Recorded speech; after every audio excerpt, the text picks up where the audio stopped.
Hi chat, how you doing? Hope you're all having a beautiful morning, afternoon, night, whatever time zone it may be. I am so sorry, we're just a few minutes behind because for some reason my camera decided that it didn't want to work. So I had to do a little bit of troubleshooting, but we're not too late, we're here, you know, we're vibing, we're Gucci. How is everybody doing? I have some news. I'm so excited. So over the past couple of weeks, I have been showing you guys some like work in progress screenshots, prototyping for the new wave of my Snoop plushies, and the final draft just got approved today. It kind of had to be approved today because if it wasn't approved today, then they wouldn't arrive on time for my event, so a little bit stressed. Hi, Jake. The final draft, the final prototype, if you will, of Wave 2 of the Snoop plushies landed in my DMs today. And as of right now, they're currently in the process of being shipped over, so I'll be able to take my own photos and videos soon. But here are the approved designs. I put them all on one big sheet so that we can look at them together. So this is our mushroom guy. This is our adorable little mushroom dude. Hang on, I have an echo, I think. 1 second. Ugh. There we go. Okay, cool. Fixed it. Hello, welcome in, welcome in. How are you? I'm showing off some prototypes for my new plushies before we get into the commission event, if you will. So this is the first one. This is Strive. Ow. I'm trying to show you guys something nice. Just chill. So this is Strive. This is the first one of the collection. I love this little guy. I love the patches, the little white spots. I love the fact that his hat covers his eyes. I love his little almost cupcake looking tail. It's adorable. Probably one of my favorites of the collection, but it is so hard to pick a favorite. The second one, these are the finals. This is Marcy. So cute. I don't know why. Her face looks a little bit, like, small on her head, but I think that's because it's, like, squished in a little bit. So we need to, like, fluff it up and round it out when she comes over. But otherwise, she's looking very, very nice. They made the muzzle brown like they were supposed to.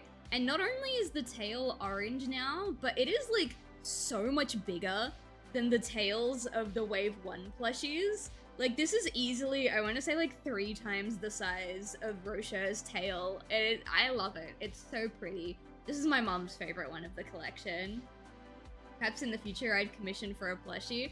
Maybe. I am considering opening something like that, but I want to try and get my own plushie business off the ground first before I open commissions, but that would be really nice to do. And this is the last one. This is Treasure. Her eyes are so bright. I look in her eyes and I'm blinded, you know what I mean? Because this is white and then like this really, really bright yellow. Oh, thank you so much. Thank you. I hope you're having a lovely time tonight. They did do the color printing on Treasure, which was an issue that I had with my first manufacturer.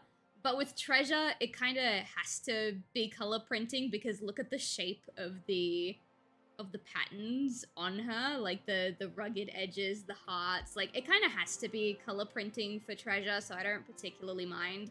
I love her bow, I love her bell. I also like this side view because obviously it's just the camera, but it looks like she's like hunching forward. It looks like she's got that artist pose, you know what I mean? Where like her shoulders are here and her neck is just like, you know? So I'm assuming that's just the angle of the camera, but her head really does droop forward a little bit, and I think it's hilarious. But these are our babies for Wave 2. Either later today or tomorrow, they're going to be shipped to me, and it takes roughly 2 weeks to get from my manufacturer to me, and my event is in about 2 weeks. My event is in 16 days. So, best case scenario, they get shipped later today and they arrive exactly 2 weeks from now, which is like 2 days before the event. Because I messaged them and they were like, oh, we're gonna ship it on Tuesday. I was like, no, you can't ship it on Tuesday. If it ships on Tuesday, it won't arrive on time. Because originally what they were gonna do is once these designs were approved, which they are, they've been approved, they were going to make duplicates to send me the samples, and it would take about 5 days to make the duplicates. But I was like, no, don't do that. When it's time for the bulk order, when it's time to order the big batch, I will just ship these back to you instead. How about that? And they're like, yeah, okay, we can do that. So they're gonna get shipped either later today or tomorrow. I'm so scared. I'm so scared. But at the same time, I'm really excited. These guys, oh, they look so good. I wasn't expecting to launch a second wave of plushies for a while, because when I ordered my first wave, I ordered 300 of each design. So we have like, not right now, obviously, because we've sold a whole bunch, but at the moment, not at the moment, when we ordered, we had like 900 plushies in our storage cage. And our storage cage can only hold max like 1,000 plushies. So I was like, yeah, okay, this like first wave is gonna last us a good couple of years, and then eventually we'll do wave 2. For context, I started working on my first wave of plushies in February of last year, so it technically hasn't even been a full year between starting production on the prototypes for wave 1 and finishing the prototypes for wave 2. I think that's nuts. So I really hope everything goes well. I really hope people like them. Whether or not they will debut this year is entirely dependent on the events and the conventions that I do this year. Because they might be coming this year, they might not come until next year. But I wanted the prototypes ready because if my next event goes really well, then I'll be able to get these in this year. So that'll be really fun. I'm nervous about it. Have I told you guys that I'm nervous? Hi Rogue, welcome in, how you doing? I'm showing off the finalized prototypes for the next wave of Snoop plushies. What do you think? Every time I look at one, I go, oh, that one's my favorite. And then I see like the other plushies, I'm like, no, wait, that one's my favorite. But like, you know, I'm gonna love all of them because I designed all of them. So I'm a little bit biased. But yeah, that's the big update for the Snoop plushies. Hopefully they arrive on time, but we'll see how we go. Now, for today's event, I came over from Fansly. Based. So what's going on for today? We're doing a pay what you want stream. So basically, it's in the pinned comment. If the comment's not pinned for you guys, then maybe refresh your Twitch, because I did pin it before the stream started. So it might bug out and not be pinned for everybody. Just let me know if it's not pinned for you guys. But basically, for a minimum of 5 USD and a maximum of 100 USD, I am putting a cap on this. You can get a little skeb, a little drawing. I'm only accepting payments through Stream Elements, Tips, and Throne for today. So gift subs and all that, I appreciate them, of course, but they're not gonna count towards the skebs this time, just because I didn't have time to calculate, like, what would equate to how many subs. But yeah, so this is probably the only time, maybe this year, that you guys will be able to get art from me at like that cheap of a price. Obviously, the amount that you donate will determine not the quality, but like the style of commission that you get, with $100 being like fully rendered, like fully, like my nice line variation, all that fun stuff. But yeah, that's what we're doing. And between pay what you want, between like little donations and stuff, I'm gonna keep working on my graphic novel, because unfortunately we did end the stream early a couple days ago because I wasn't feeling well, and truth be told, I'm still not feeling well.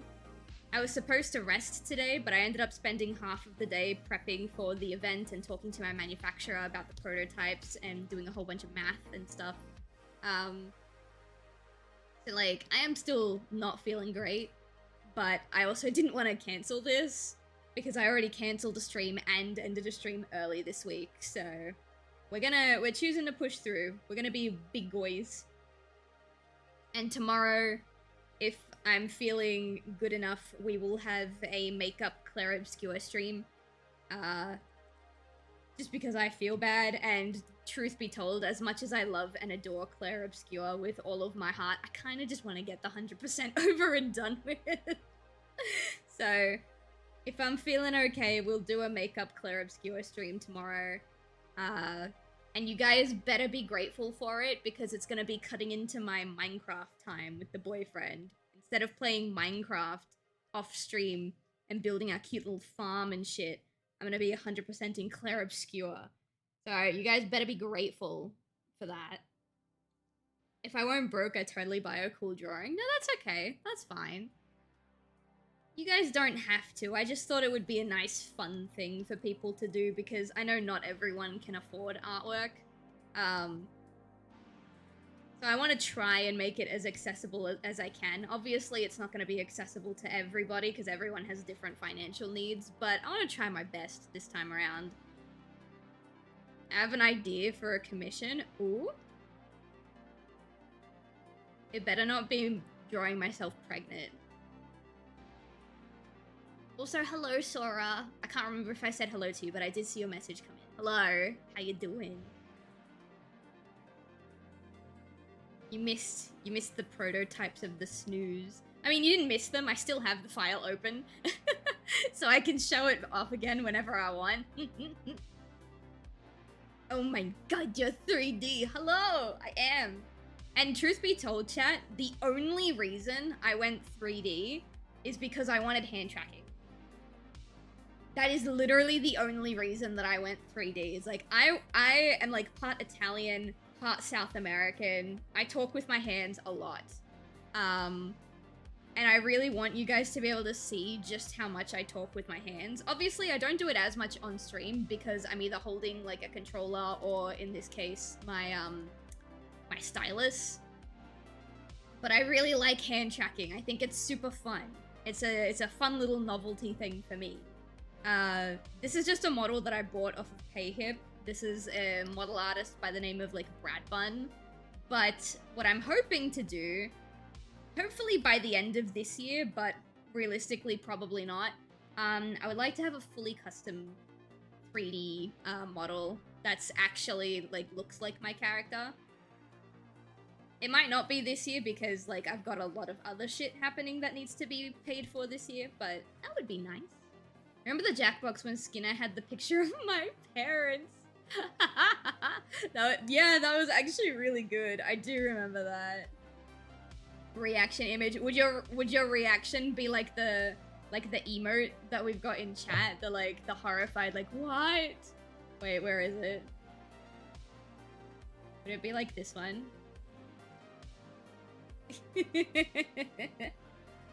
That would be hilarious.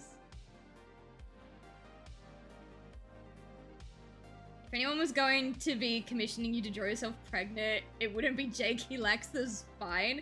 Are you saying that like metaphorically because he's a coward, or are you saying that literally because he's literally got spine issues? Was that a back? Yeah, that's what I'm like. I was like, hang on a minute. I'm gonna assume that it was making fun of your back pain, in which case base. Both. Excellent, excellent, excellent. That's the chat that I've fostered. I won't stand for this because my back hurts. That would be a great, like, reaction image to make. It's like, I won't stand for this, and then, like, a second image, he's just, like, slouched on a chair, like, because my back hurts. Oh, that would be such a good reaction image. We should get that made at some point. So this is, oh wait, I need to open, what am I opening? Oh yeah. My old tech Bible for my comic This is really old. You can tell by the way I drew the furries in the test pictures. This is old. What was it? I literally already forgot. Color dodge, right? Color dodge 22. There we go. Nice. Nice.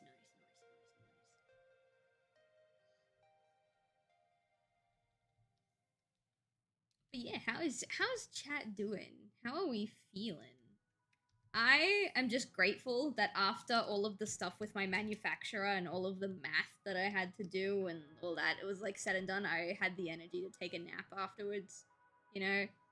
Because if I had to do that shit, actually no, that doesn't go in there. If I didn't have time to take a nap today, like deadass, I'm so tired, I probably would have had to cancel the stream tonight.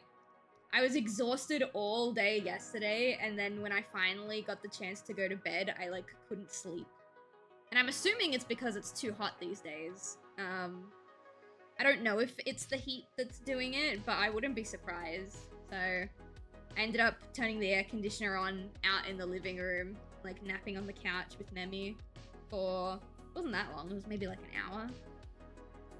But that hour saved my life, guys. Oh my god. Working through the pain for class, and it didn't suck for like 5 minutes. Yeah. The main reason I didn't go back to work when I came back from my Uruguay trip at the start of last year, sorry, is because like I was already struggling at work. It was already really bad. And then I pushed through it throughout my entire overseas trip because there was a fuck ton of walking, but literally every day. And I pushed through it, but then by the time I came back to Australia, I was like, I can't fucking do this anymore. That being said, I have been trying to do, like, little bits of walking and, like, leg exercises recently because the event that I'm doing is a 4-day event. And we are provided with chairs, but because I'm in a section called the Breakthrough Brands section, it's like a really small, compact section, and I feel like sitting behind the desk at an event that's this dense is going to get my stand overlooked because we're like, all of the Breakthrough Brand section is like super, super condensed right next to each other. So I'm trying to at least improve my ability to stand for extended periods without being in excruciating pain so that, like, during the busier hours of the event, I can stand in the front of my booth without my cane. I will still be bringing my cane, just in case, but, like, deadass Chad didn't think that I would still need my cane in 2026, so that's something that we're trying to do. And then by the time the event ends, my insurance waiting period will be over, so I need to start prepping for surgery. So I'm gonna have a really, really busy next couple of months prepping and having surgery, and hopefully also trying to manage a, like, decent client base for wholesale. Should have asked them for drugs. Every time I ask for drugs, I get rejected. Not every time, but a good chunk of the time. I'm either rejected or I'm given a drug that I know won't help me because it's for a problem that I don't have. You know what I mean? Like, every time I ask for pain meds from my GP and they give me anti-inflammatories and I'm like, but I'm not inflamed. It's not inflammation. He's like, nah, take it anyway. Not to mention, chat, I'm lactose intolerant pretty badly, actually. My lactose intolerance has put me in the hospital multiple times because of the excruciating pain and the inability to stay conscious. And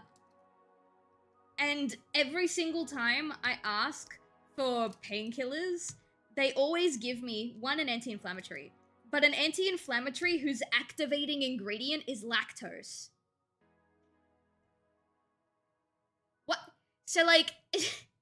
And the problem is, if I take my lactose tolerance pills that help me break down the lactose, it negates the painkiller. And I'm like, what? And one time, I do need to put 5 more up on the screen. Hang on, where is 5 more? Here it is. There you go. I put it up on screen. But then the one time, I was like, hey, I need painkillers. And they were like, okay, cool. Do you have any allergies? And I was like, yes, I'm lactose intolerant. They're like, okay, cool. They still gave me painkillers whose activating ingredient was lactose. Like, they don't actually listen. They're just asking for the sake of formality, you know what I mean? Pisses me off, dude. What have I done to this stream? You have become a core part of the stream's culture. In multiple ways. One with the 5 more picture, and 2 with the relentless bullying that you endure every single stream. You're what the stream calls, you're what we call an icon. You know what I mean? But like, not in the good way. What happened to good old-fashioned opium? That's the other thing. My GP works in a medical center that refuses to prescribe any opioids or anything opioid adjacent. They've got it printed as like a little poster right in the front of the clerk section. Yeah, they're just like, oh, we refuse to prescribe opioids or opioid-like substances. They also won't prescribe, Valium. They won't prescribe, what else don't they prescribe?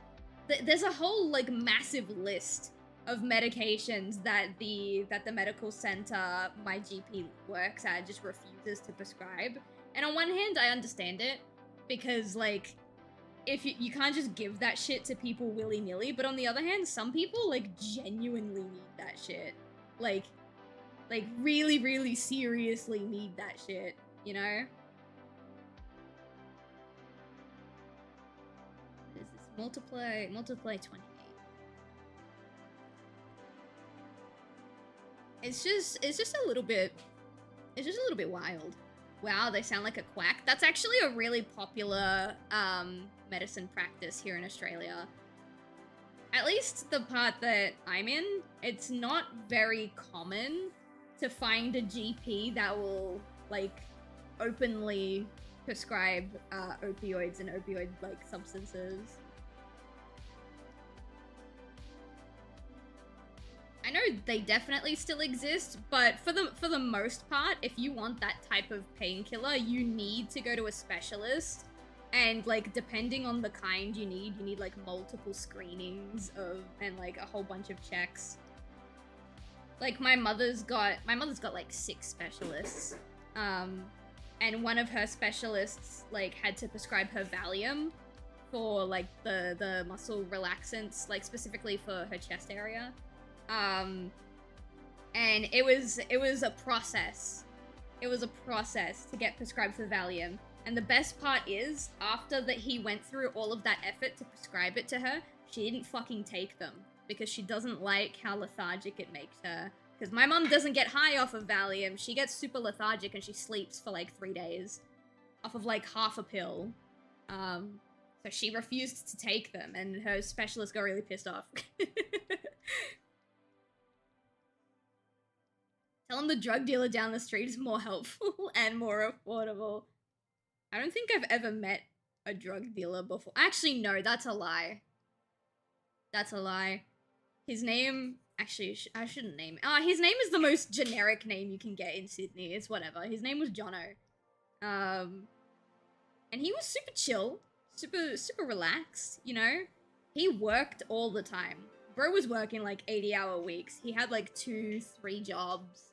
And eventually he left the job that I met him at because they refused to hire him as a manager. They refused to give him the promotion, so eventually he left. And just casually on the side, he'd be like, oi, if you guys want weed, I got weed.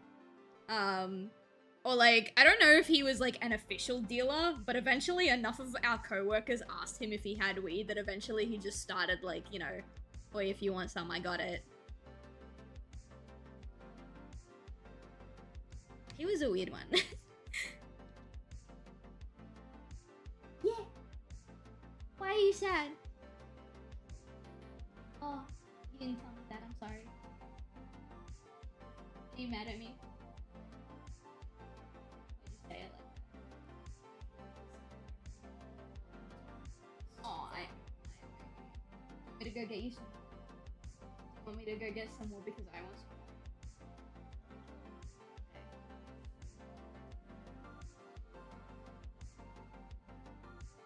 I've known many a dealer, they're very busy people. I mean, well yeah. The one that I met was pretty busy. But again, that was the only one. Sorry, I heard a like a lip smacking, like a like the fuck? My cat's taking a fat yawn.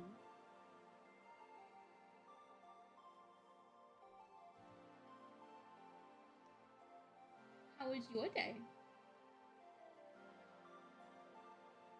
Chat, the boyfriend had a good day. Yeah! Wait, what time is it? You did get home early.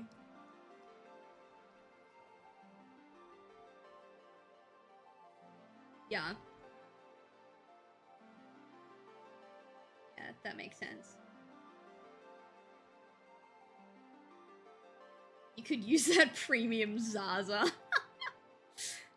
I've told you guys the time that my very Christian anti-drug mother looked me dead in the eye and said, Silv, you stress out way too much. You would really benefit from some weed.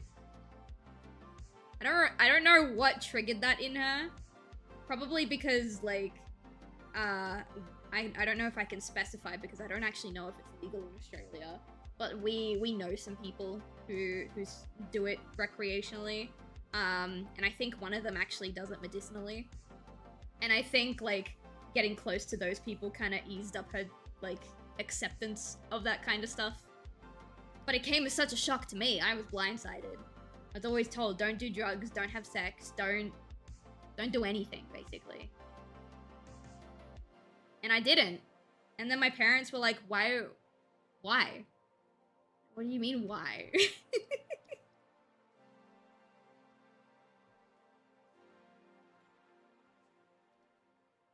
you sneeze?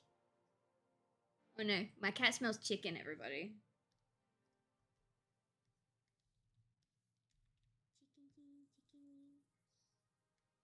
I was telling chat that they better be grateful because if I have the energy tomorrow, I'm giving up my Minecraft time to play fucking Clair Obscura.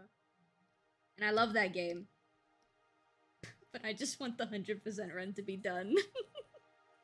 You know? Yeah. You already did it. That's true, the DLC. Go for something to snack on. You want chicken? I diced up and like seasoned a fuck ton of chicken. Actually, there's not much chicken left. Did you finish it? Do you want to finish it? Sure. You hate it. Oh, okay. It's like one. Okay, okay. I had one really big one earlier today. I was like, oh, I'm gonna have some chicken wrap. I'm gonna have some kettle chip. I'm gonna do this, I'm gonna do that, and then I rested on the couch right now. Still has not been touched. Oh my god, Jake! Thank you so much. Do you want that, do you want that picture that you were talking about before? With the parents reaction image? Actually, let me see if you left a message on the donation. Let me have a look. How do I do this? I thought I was in the correct section, but apparently... No payments to display. I know you're lying because I just got one. What the fuck? Tipping settings? Is it here? Who providers, page settings, design, setup, moderation. No, it's not. Right here. What the fuck? I thought I have. There's like a section that says payment history. And then I reload the page and it goes, you have no payments. I'm like, well, I literally just saw one come in. So, let's open PayPal. Maybe it's in PayPal.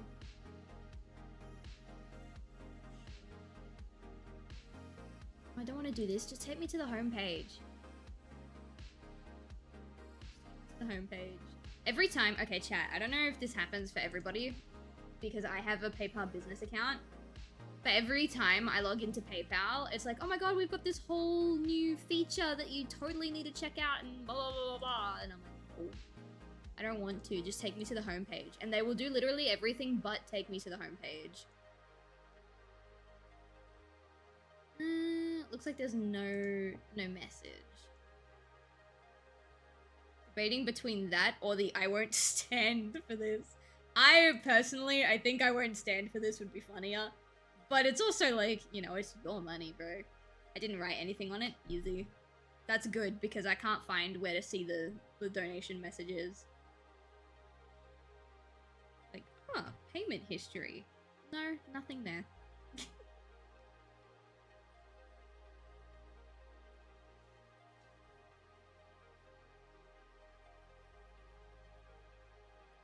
I won't stand for this. Alright, easy. Do I still have a blank canvas? I do. What's half of this canvas? I need 5 inches, chat. Can you give me 5 inches?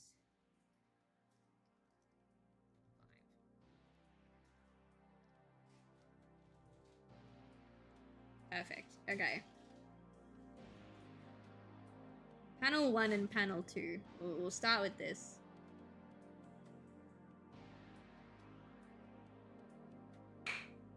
Is DM okay? Yeah, easy, easy, easy. Do it. Alright. Draw.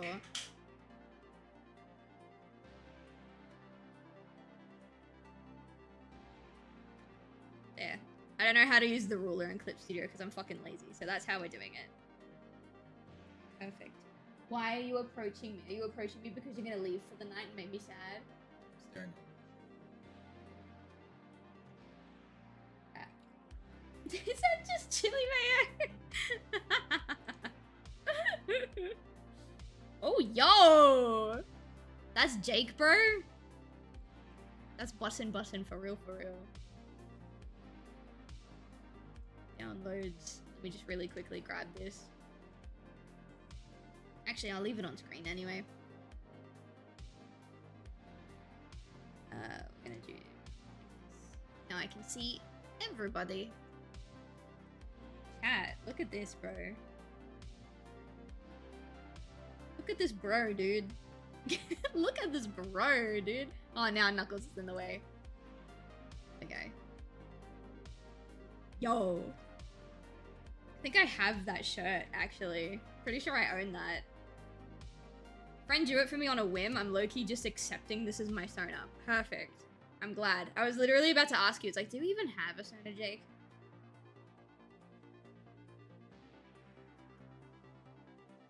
I haven't even been streaming for an hour and my tea is already like lukewarm. Disgusting. Alright. Let's do this. No. When it's a little coldy. Stop looking so sexy. I'm live right now. Stop. Chat, give me 1 second.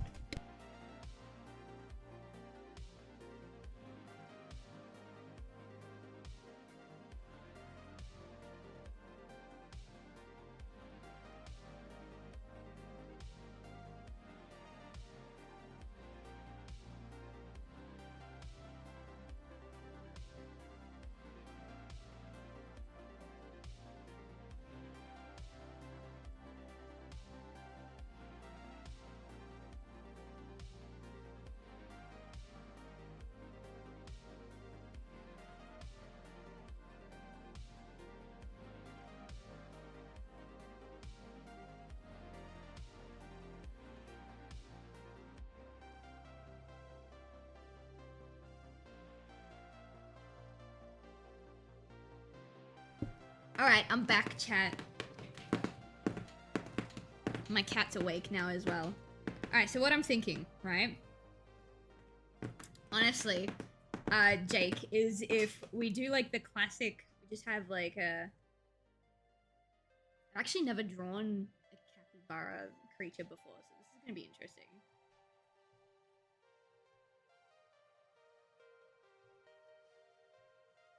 Alright, we do the whole like angry eye.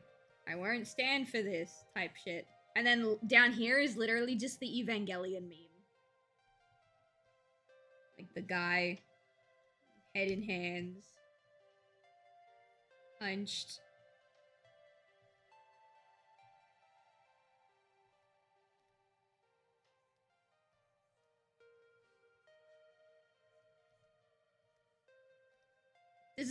This is me drawing the meme without a reference, so it's probably gonna look wrong. Sorry, but you guys get the idea. I believe it was crossed. I don't remember. Like this. And then it's like, because my back hurts. What do we think? I approve? Perfect. Throw money at Silv for Art Day? It is throw money at Art for Silv Day. Throw money at Art for Silv? Yeah, those are the words that I meant to say. Hi, Temp, how you doing? Welcome in. I gotta find a better way to put Jake's reference picture up so that I can still see chat effectively. I think it's just the way to do it. There we go. Pop him smack a bang in the middle of my other monitor. Alright. I think this isn't a good base. We put the muzzle bit here.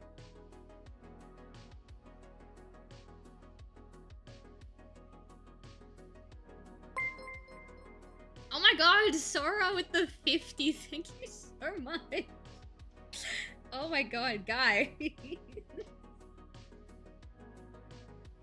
I need to figure out how to read the stream elements messages because, yeah. Hang on. Like a... I'm trying to figure out the best... I think that'll be... Dude. Can you put me in a maid outfit? I can. I can do that for you. Let me get my classic. Let me get my commission notebook. This is my notebook where I put all of my to-dos. Let me write down so that I keep track of who needs what.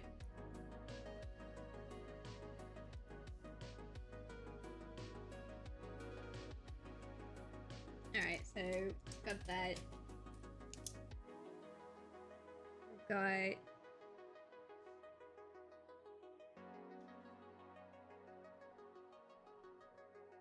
this, and then we've got maid outfit. Easy.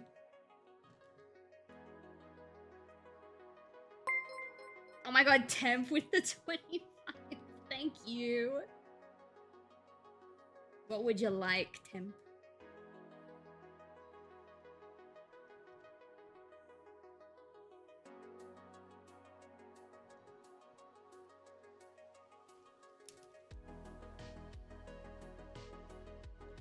Let's got the... This is so cute. I've never drawn a Sona with this like kind of facial detailing. Or this facial structure at all, actually.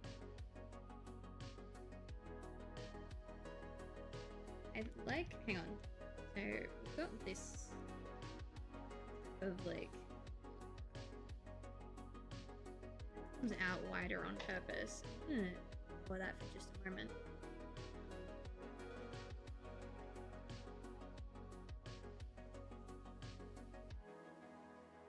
Kind of stops like here, and then we get more of it again like up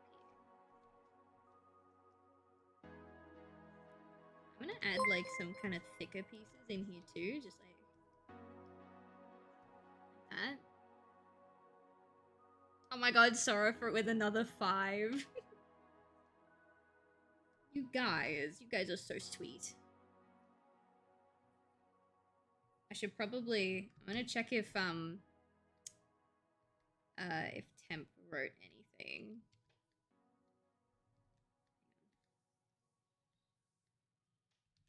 Because he does have a section where it just kind of goes back to being smooth. Kind of like that.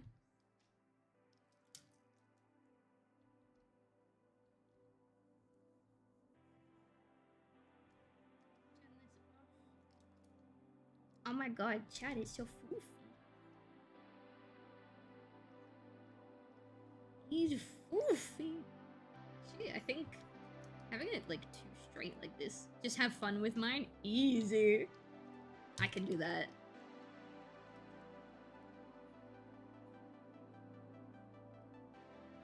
I'm gonna, so you can see the fur change direction. You know what I mean? Like.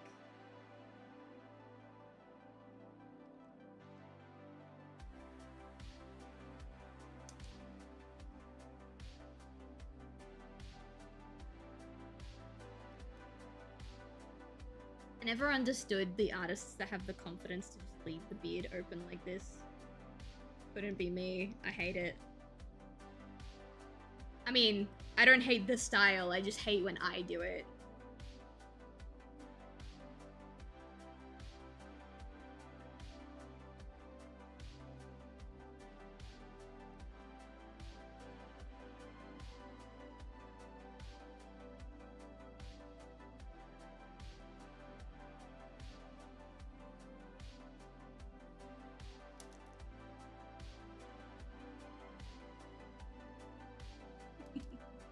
Alright, I'm gonna admit it. I'm having fun with this one. This is goofy.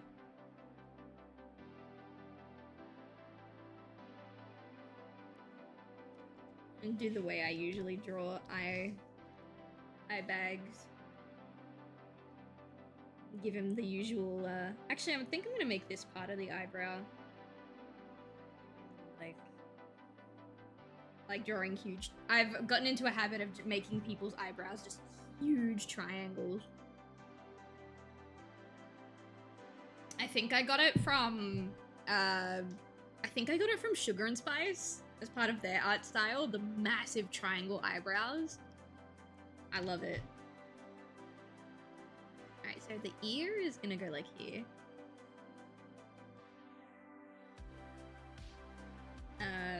Really quickly write Temp's name on my little sheet before I forget.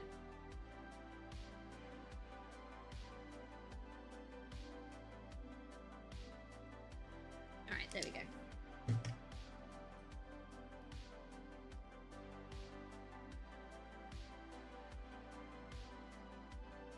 The hair is like kind of simple. I think I'm gonna make the eyes smaller. Just from there.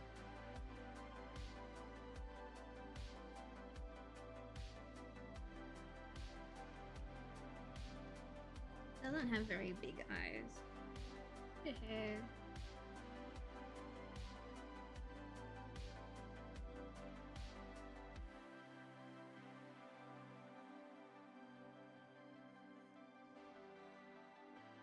It kind of like, it's like pulled up kind of.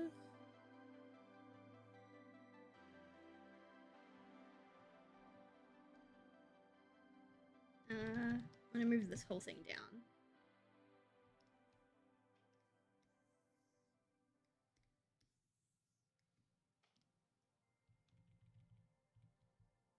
We can resize properly later. For now, it's just getting the sketch in.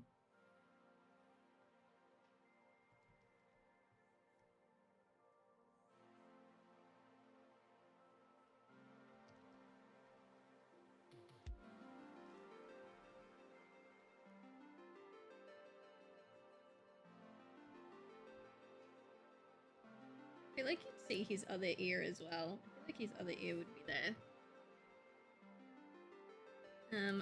The beard is also way beardier than I thought it would be. I don't know why. This is like actually kind of too much. Bring that in for now and I'll fix the weird bit where it connects in a second. His neck kind of comes down like this. I would have put my hair in a bun and it would kind of look like the images of capybaras with the oranges. Oh, that's so cute.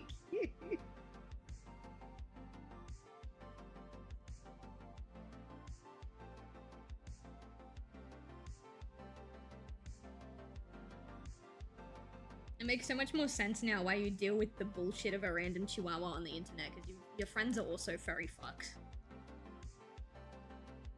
been indoctrinated long before I was ever a part of the picture. My job was easy.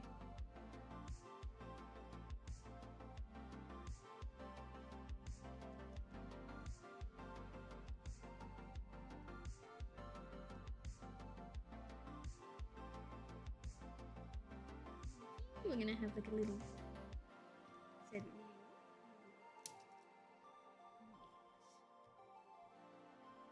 It's coming together. We'll have his shoulder kind of come up a little bit. That the rim of the shirt, like right here.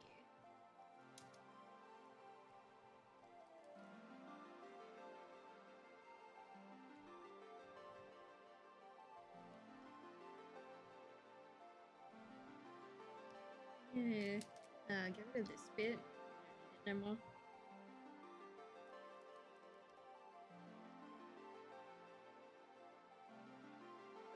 I think I made the neck too long.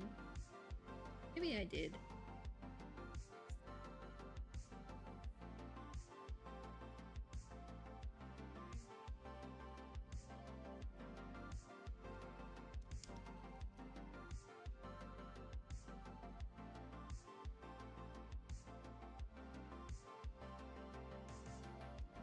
The beard needed to be fixed anyway, and it's gonna be like, this is just the sketch bit.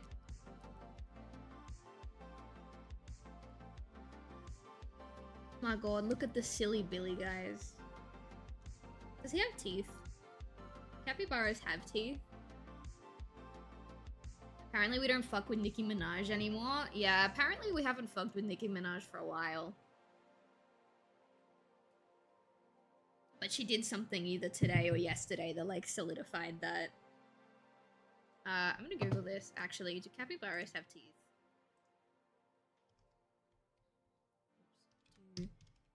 Do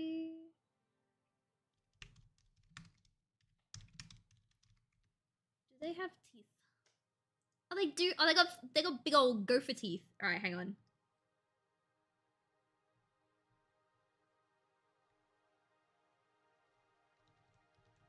Put the center of his tooth like there. Maybe the tooth comes like out of the mouth a little bit, like overlaps.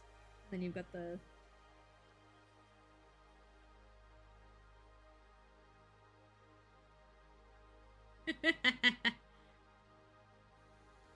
That'd be a Alright, easy. I haven't been online really for most of the day. Yeah, she's like said a couple of times that she's like an avid Orange Man supporter. Apparently she said either he was her hero or he was her favorite person or something like that. Alright. That's the first panel. Or the rough for the first panel. We'll clean up the liner a little bit later. Now the tricky bit is getting the angle on this right. So I imagine this will be like his nose bit. So his bun will be like here, probs. These are his ears. Actually, let's...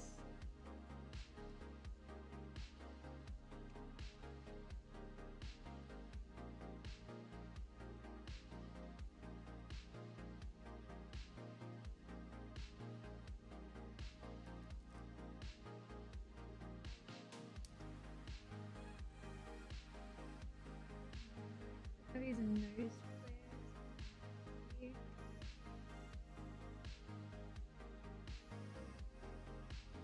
His eyes will be like covered by the hands, kind of. Okay, you've got the itty bit. You'll have his shoulder. Should actually grab a reference picture of this meme instead of just going off the memory sketch I had. What is this meme even called?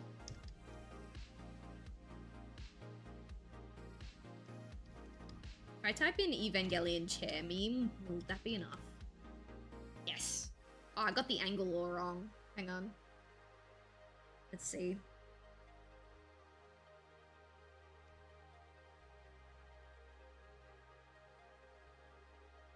it's more like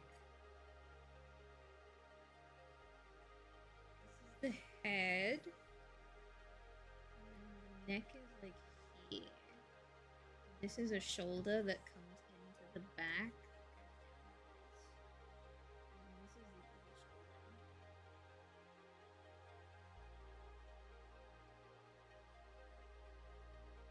It's about time I drew this meme because I think this is like the 4th time this week that this meme has come up in conversation with me. Actually, what I'm gonna do, chat, hang on. Let's see if I can block it. Give me a second. Ah, shit. Okay, hang on. I'm gonna temporarily... There, Clip Studio is gonna look weird for a second. Alright. Alright. Yeah, the Shinji chair. That would have also worked. Alright, we're gonna block it for a second. So there's like the shoulder bit. So the shoulder comes in. Hand goes through like that. This is the neck, not the head. Actually, shoulder more like this. This is the back. Got the start of the leg. Oops. The knee. Foot. Leg. Foot.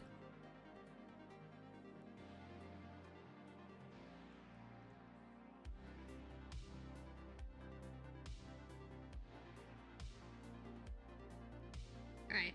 I'm gonna take this. Whoops.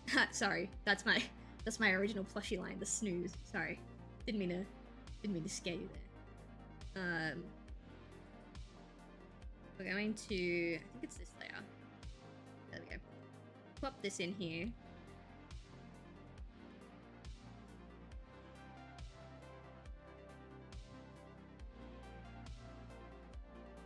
Now, it can't be too big because I want the text to be on the top. Kinda like that. Alright. And now we can build off of this, like, really cheap skeleton that we did. That was smooth. The best part is that actually was completely accidental. I didn't mean to show that on screen, like, at all. I'm glad that I was able to play that off so eloquently. Rocher as Shinji in the chair. I would love that. I would also love to draw myself as Shinji and, like, turn the chair into a toilet seat. Because that's just the story of my life. This is the bun. Alright. The nose is probably gonna be, like, here. There's the ear. There's the other ear. The neck. Probably add the beard details in a second. That's more neck.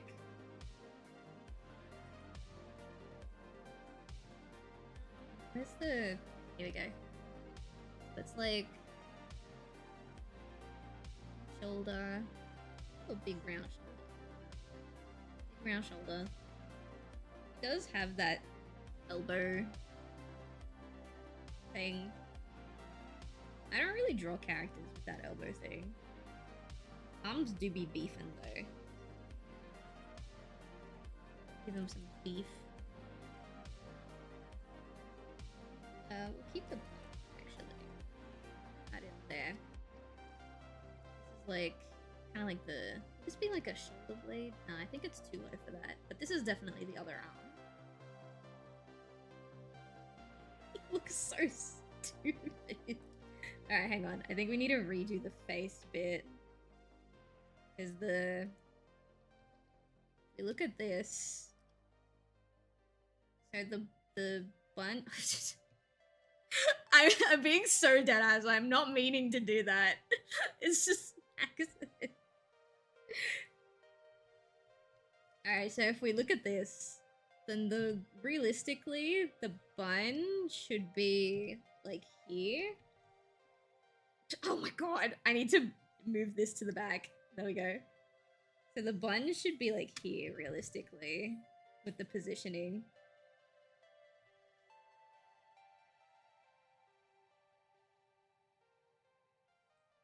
If fucking hate how accurate this is for when I want to decompress my lower back. I hate how accurate this is when I literally smell milk in my general vicinity. You know what I mean? Alright, so there we go. That's better. We'll pop his face like here. We could, yeah, I'll fix the shape in a second. It is gonna look weird because, like, yeah, the face is long, but he's also like, well, like way down. You could get constipation so bad that it causes your damage to your nervous system, leading to amnesia. I didn't know the leading to amnesia part, but I did know the damage to the nervous system. Like I said, my lactose intolerance has hospitalized me a good couple of times. So I have first-hand experience with how damaging that kind of stuff can be. Especially if left unattended, because the main reason it put me in hospital so much is because we didn't know what was causing the pain. So I didn't stop eating dairy because we didn't know what it was. Alright, that's like the color of the shirt. Actually, we'll put the color of the shirt higher. Put it like here.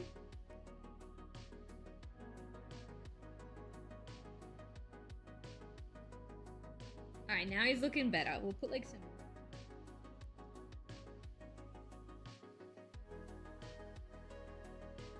trying to like, maybe like back fluff, you know, like the, kind of like the beard, but we'll figure that out. So because he's beefy, well, first of all, he's got his shorts that will come out like here. But I don't want his legs to be this thin. He's got decent legs. So we're gonna bring it out just a little more. And we're gonna make it wider as well. And the foot, we'll probably reposition like that.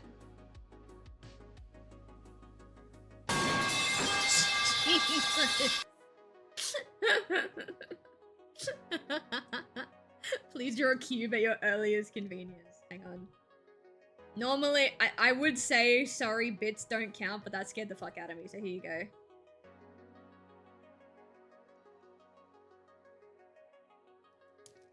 That's technically not a cube, it's more like a rectangular prism. Give me a sec.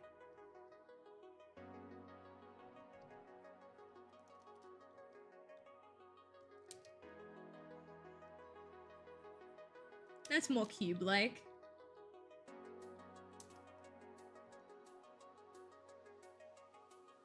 There you go.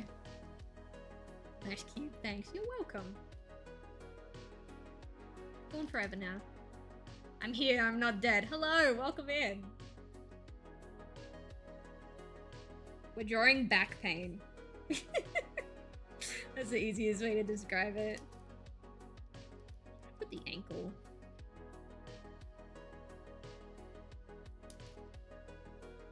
There we go.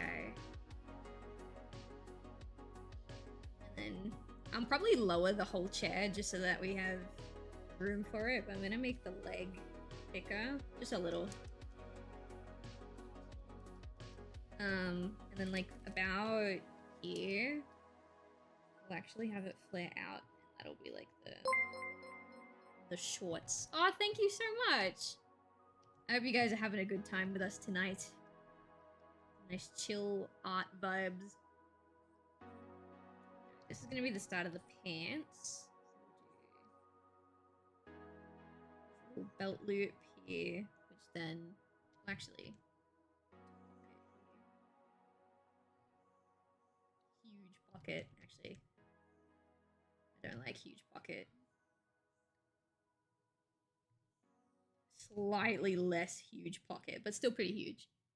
And then there's like a belt loop right there. I usually do the belt loop so that it connects to the pants. Actually, let me try that. The way I usually do it is I put belt loop here and then I have that connect to the pants like that. I don't know why. I just think it's cute. We're on our way to Bendigo to get our cube. Is that what that says? It's like partially cut off from my reference picture. What the hell? Sorry, just having a sippy. Alright. This we could probably keep that slight bump. Maybe that's like the bump of his spine, you know? Because he's like bark is arched? No, because his back is arched. I reckon the shirt will kind of pull up a little bit. Get a little bit of side tummy. What do you think, chat? Back of the shirt pulls up just a little. It would be more like, if it was to do that, it'd be more like this. Got the shorts. Got the fucking dad socks.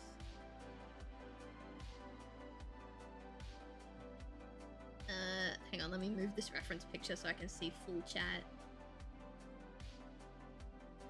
Got back from the doctor on Tuesday and they said I have an infection on my foot. Poured hydrogen peroxide on a rash that caused an infection? Damn. That sounds intense. Wasn't here for the last stream. What are you drawing? We're doing a pay what you want commission stream.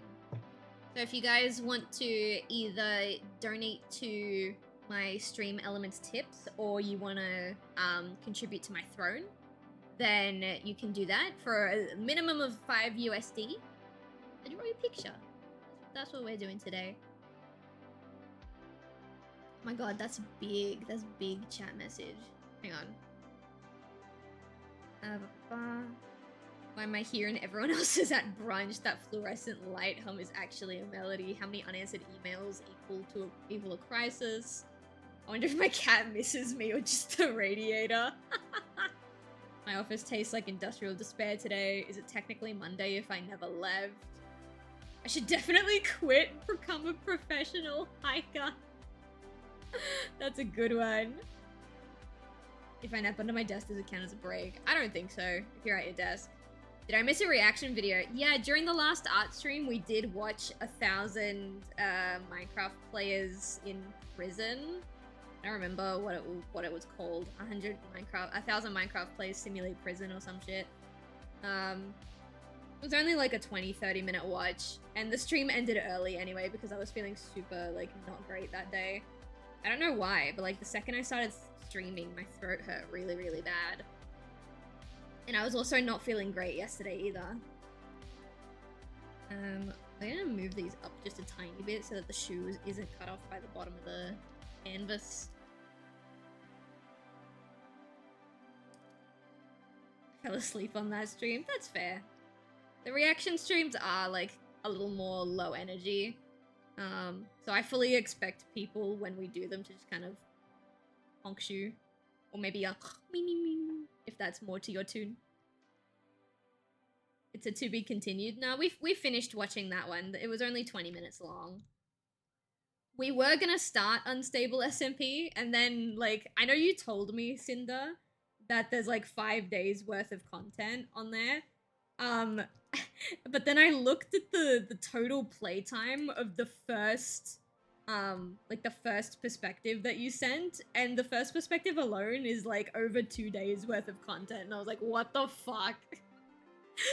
That's nuts. And I'm not gonna lie, I got scared. I developed commitment issues. I was like, fucking intense, bro. Yeah, part 1 alone has like 50 hours of content to it. It was nuts. The prison ending was crazy. It was definitely something. It was an interesting experience. I will give it that. I feel like it's the prototype to Civilization, because it had the same level of like betrayal and, you know, like plot twists and stuff like that, but again, it was only like 20 minutes long, so it didn't have quite the same impact because, you know, it had less time. Steals to your work cola with. drinks. No, not my cola. I actually finished my cola today. And by my cola, I mean the boyfriend's cola. It was his. I drank it. I'm gonna do that, and then we're gonna leave that bit. Then we can add some, like, little back hairs. Alright, and then we can keep the little silly mock-up chair, because I will just, like, when we do the line work, I will just fix it up.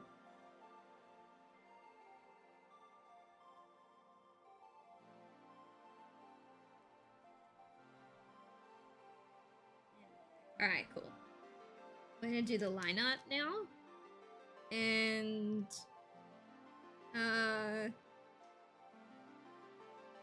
well, the reference picture isn't colored, so maybe we'll, like, leave the character white, but we'll color the background to give it some pizzazz. Now, what thickness do we want to use? With this one. Start with the eye.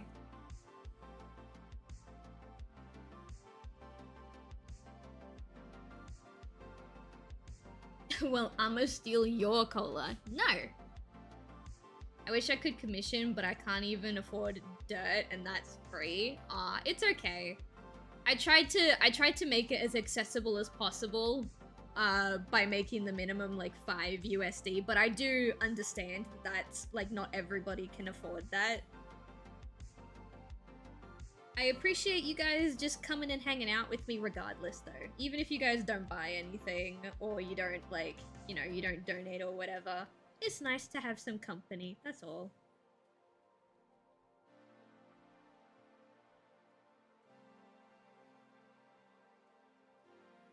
Feel bad for Silv, though. That was the first... Was that the first warden, or was that the second warden? I remember, so the only thing that I remember about that video, like, super vividly, because again, I wasn't feeling great that day, is that I saw Saparata was one of the guards, and I had, like, flashbacks to Civilization. Let's come back down here.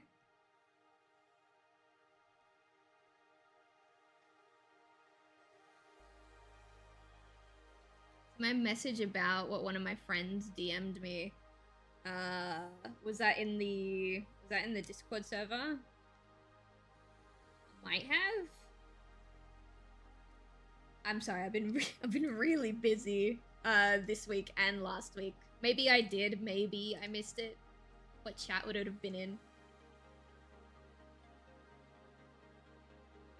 Ooh, who posted in the art chat while I was away? Oh, the reference pictures! Oh, beautiful. That's for the maid outfit. Good, good, good, good, good. Lots of references. Beautiful stuff. Beautiful stuff. Alright, hang on. Gotta pull everything back up. Chat here. Oh yeah, no, my brain... I'm lagging. I'm lagging. I had to deal with a lot today and I was supposed to rest, so I'm sorry.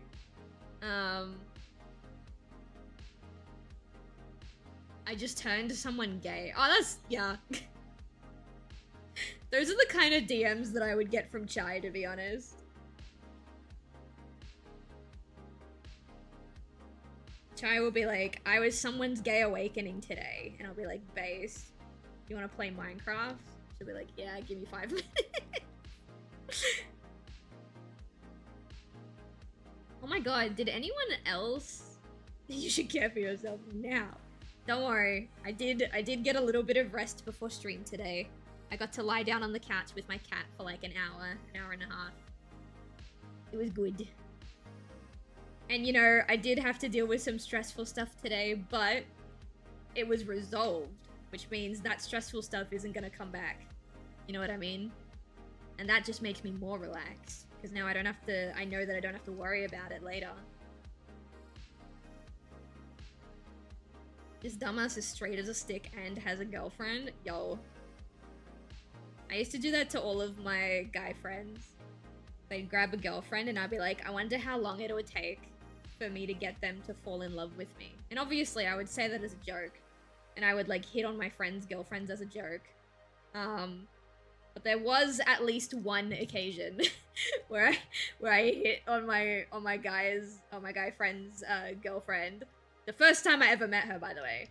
I was like hitting on her, and and like not too long, maybe like a couple days after that, she broke up with him, and it turned out she was a lesbian. So that's pretty funny. They didn't break up with my guy friend and then come to me, by the way. They were just like, oh, actually women, and then they left. Ain't no way, chat. And the thing is, like, if I'm like, I can flirt as a joke so easily, but if I'm trying to flirt specifically with a woman that I actually do genuinely kind of like, I'm a mess. I'm a fucking I'm such a mess. Not that I have to worry about it anymore because, you know, I've got my man. But courting women is scary.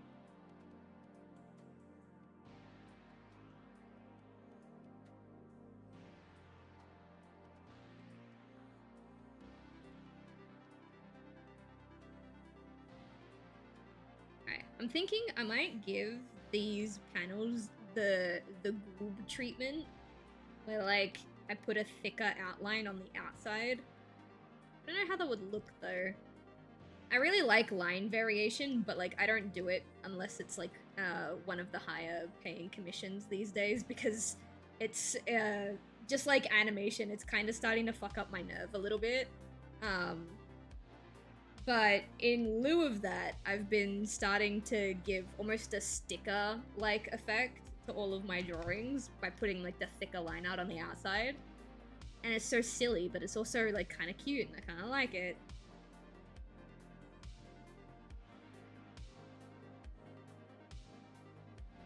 This guy's got a lot of beard detailing though, so I don't know if that'll like somehow make the sticker effect look kind of ugly. We'll see.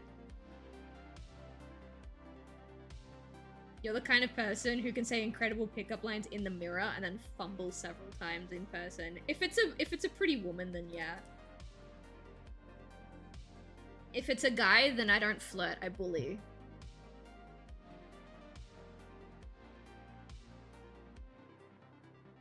Of course, the worst thing she can say is no isn't true. No, the worst thing she can say is ew. The worst thing she can say is ew. Hey, I have to specifically put 13 plus only in my Twitch streams because of fucking 5-year-olds. Well, Twitch should be 13 plus, so anyone who's in your Twitch chat who's saying they're under 13, you should be banning. Specifically because I've seen streamers get punishment for not banning people who claim to be under 13 in their chats. I make mine 18 plus just because, you know, sometimes you just want to talk about mature stuff, and I don't want to have to worry about that. And then I also put, I think you only have to click on it once, which is Twitch's thing, not my thing. But there's the mature content filter as well, where it stops you and it's like, whoa, there's mature content here, are you sure you want to be here?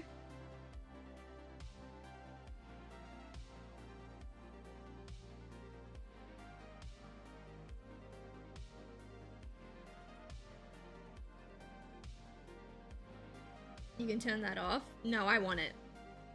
I want it. Because it's gonna stop at least one kid. At least one kid is gonna see the mature content warning and like get that deep-seated dread and that feeling that they'll get in trouble. Oh, users can turn that off. That's kind of weird. If it's like a enable mature content thing, like on your account, then yeah, sure. That does make sense.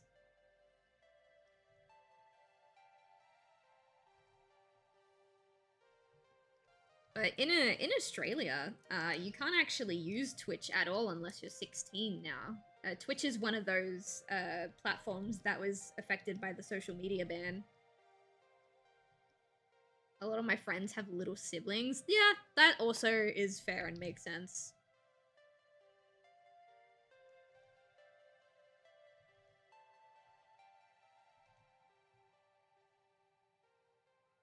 my community is just not one that's safe for kids.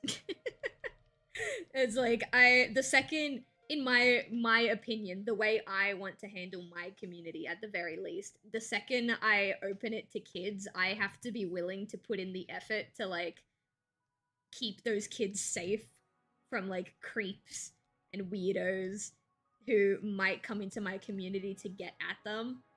And it's like I don't have the mental capacity to deal with that.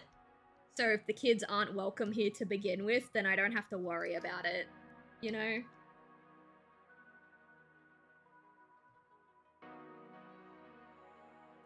I know, obviously, you can't control everyone who's in your audience, which is why it's just, like, a me thing. But me, personally, if I'm gonna open my community to kids, then I want to be able to put in the time to do that.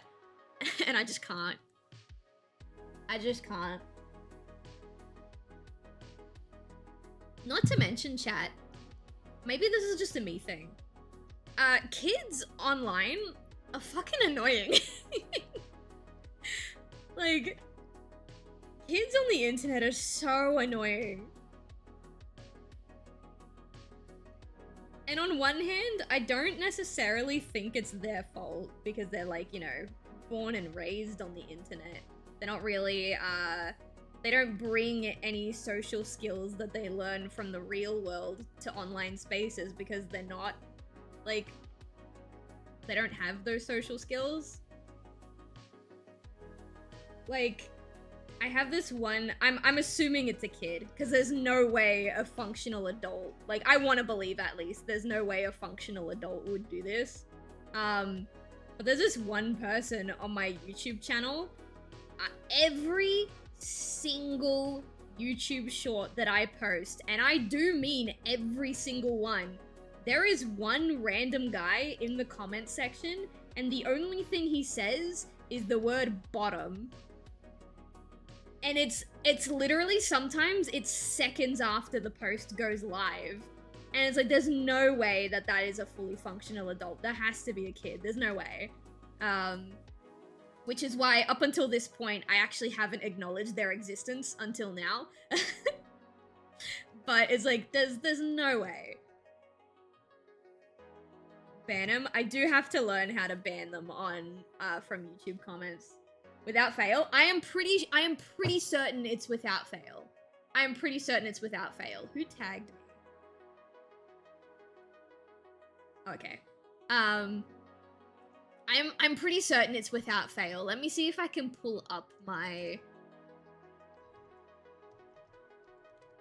Actually, no, I don't want to because it'll show their name, their YouTube handle on stream, and it's like, eh. On one hand, it doesn't matter because they're publicly making the post, but on the other hand, I don't really know. Ow. Thanks. I'm sorry, that's funny. It was funny the first time. The second time, I kind of rolled my eyes and I was like, come on, if you're gonna do that, at least say something funny. Or like creative. And then it became like every single post. And I'm like, dude, go outside.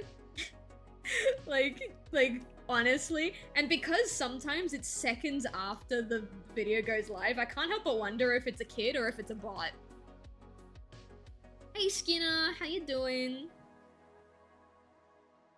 Welcome, welcome, welcome.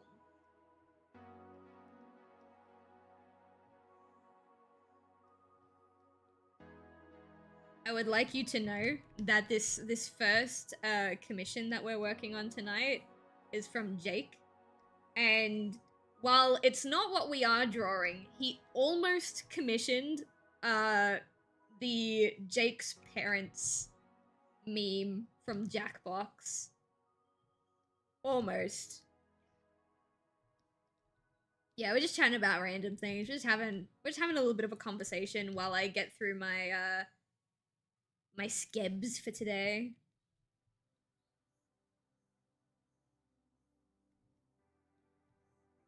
This one's taking a hot minute, but honestly, it's because I committed a little too much to the specifically to the beard style. I don't know. I just really like the beard. I think it's pretty nice. I just think it's neat.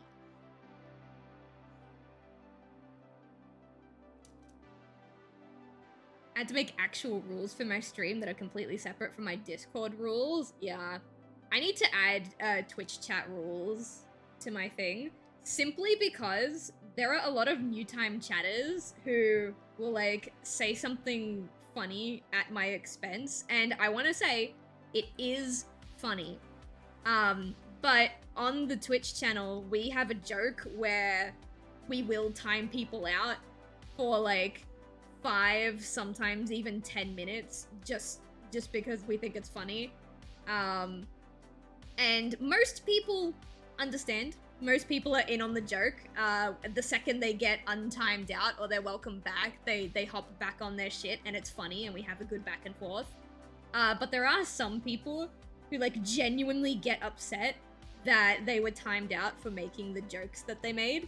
And it's when someone's upset, it's very difficult to explain that the timeout itself is also a joke. That's why you hear me say in stream multiple times, like, if you're being timed out because you did something wrong, we will let you know. Because, like, 9 times out of 10 when we time people out, it's just because it's a funny joke. So I need to add in the stream rules is, like, sometimes you will be timed out just because it's funny. And if that makes you upset, then maybe don't post in chat.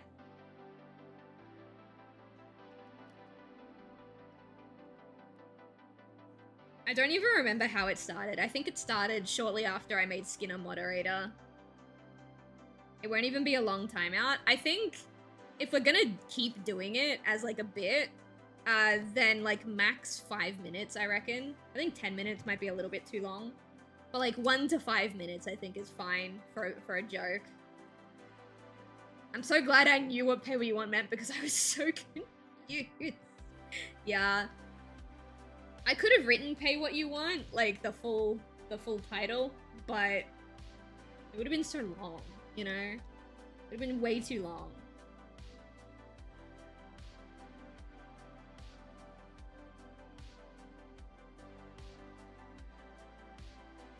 Nine times out of 10 it's a joke, but 8 out of 9 times it's just me existing. This is true. Yeah, like for example.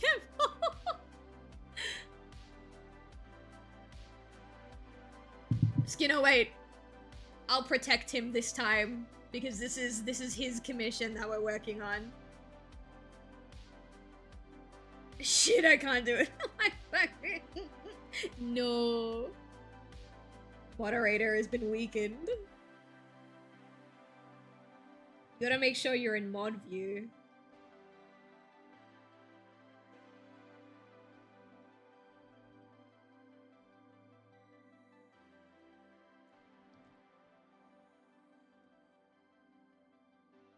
I live to die another day. It's true, it's true.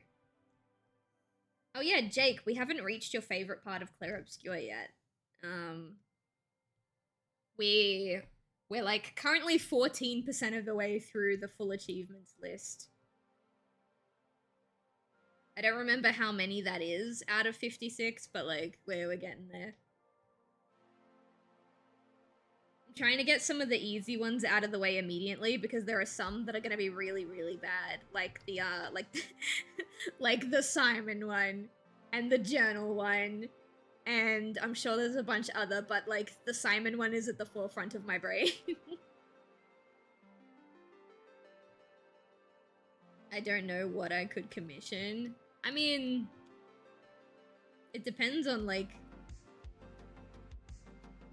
Actually, I don't really know how to answer that question. Because I actually don't commission artists very often. In my entire life, I've only commissioned one other artist. And it was to create... It was the creator of Satina, the demon animatic series, before they got popular off of Satina. They used to be known as Rainy Blue. I don't know if that's their name anymore. I commissioned them to draw some really cute ship art between me and my groomer. For like 10 USD, and that's the only time I've ever commissioned another artist. It's not that I don't want to, it's that have more important, like, bills and shit that need to be paid. So I understand when you guys say you can't afford artwork. Trust me, I get it.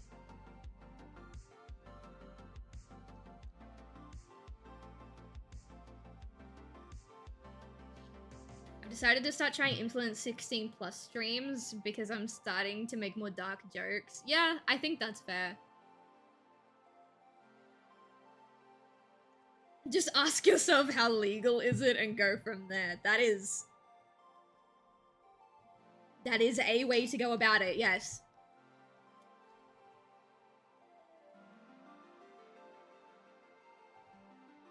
Also, I was thinking, chat, I really like Minecraft, as you guys know. But like, I enjoy Minecraft most when I'm playing with other people. But also, every time I see one of my friends or like someone I follow streaming Minecraft, I get super upset that I'm not playing Minecraft right now, you know what I mean? The amount of times I'll turn on my PC to start work and then like the US-based friends and streamers that I follow are playing Minecraft, I'm like, oh! God damn it! I wish I was playing Minecraft right now. So I'm wondering, first of all, I'm wondering if I can get a collaborator to stream at the same time as me, because almost all of my friends are US-based. Well, almost all of my, actually all of my streamer friends are US-based. And the only, like, streamer that can stream in my time zone can only stream when she's not studying. Because she's in the middle of, like, a university course. And she lives with her parents, and I don't even know if she plays Minecraft. But I would love to try and find someone to stream Minecraft with so that I can play Minecraft. Because I'm being so deadass, chat. I'm being so deadass.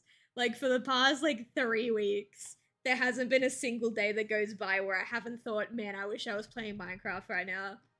Which is why I'm so peeved that I'm giving up my Minecraft playtime tomorrow to do Clair Obscure on stream instead. Oh. And I love Clair Obscure, but like my Minecraft.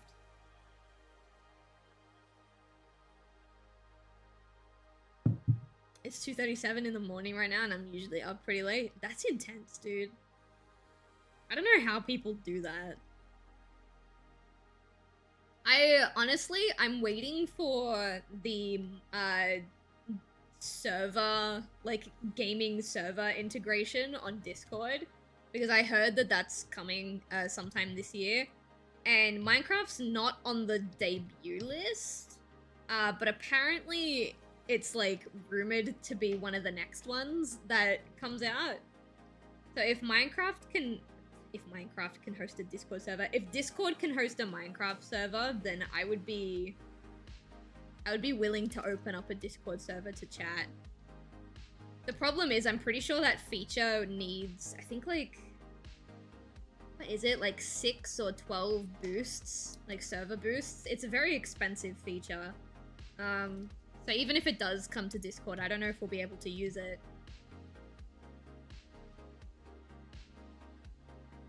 But I would really like to do like a little Minecraft series building this little world together, and then we can open the world to public, and then you guys can have a little bit of a play in there.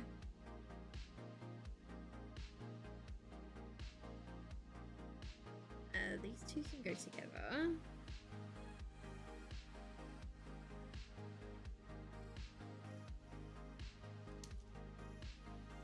Oh fuck, I didn't mean to draw that on the same layer. Okay, hang on.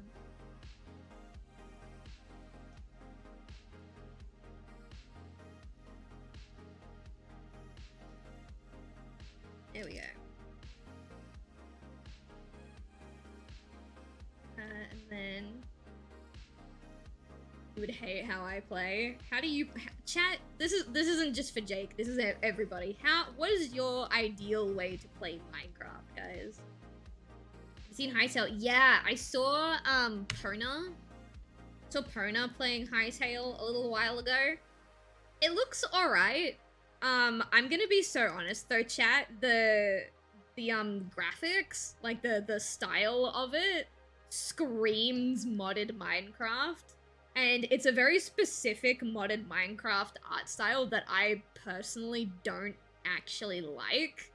That being said, I have seen games and TV shows and movies that have art styles that I don't like, and I've ended up really enjoying them when I sit down to play or watch them. So it's entirely possible that I will end up loving Hytale if I ever get to it.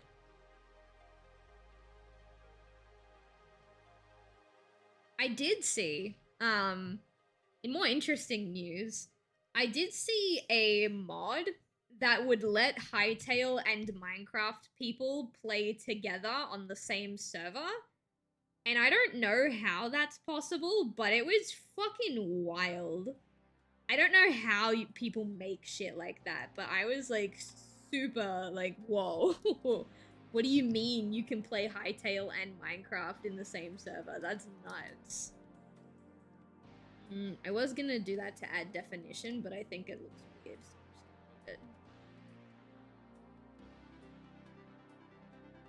Never played Minecraft before in my life. I don't have a playstyle. Well, we gotta find it. Gotta find your Minecraft playstyle. It's time to buy Minecraft and find out. I really like building.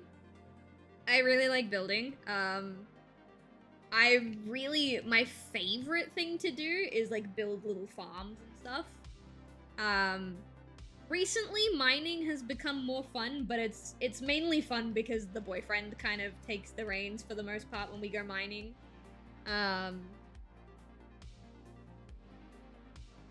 Yeah, I really like exploring as well. I still haven't seen the quote-unquote new, because it's not really new anymore, biome that was added like ages ago, the pale oak biome. I still haven't seen that because I keep trying to find it and I just can't fucking find it. I also really like filling out the map. Like, you know, building a fuck ton of maps and then, like, just sailing around, filling them in. Honestly, as long as I'm playing with someone else, I'm down for whatever when it comes to Minecraft. This chair looks... Oh, I did it again! I'm so sorry, everyone. These are my original plushies, the snooze. I'm so sorry to show you guys to this. Okay, it looks wrong because it is wrong. Oh my... Just get out of here. I'm gonna put it somewhere in the middle. There we go. Yeah, because this... What is that? Oh, I see it. It's like one of those little hook things. So this goes here, that goes there, and there's a hook. Okay. So this is wrong. Smooth operator. Look, I'm just trying to draw a picture. I'm just trying to draw a nice picture. I will just draw it as a simple that though. I'm not gonna put too much detail into it. The hinge. Let me catch up. I don't decorate anything. I make one block farms. Ugly but most effective. How much would silver in the sibs? You want me to, like... Okay, so... It depends on, like, how styled you want them. If you want colored sketches... I could probably do, like, maybe 15, 20 USD per sib.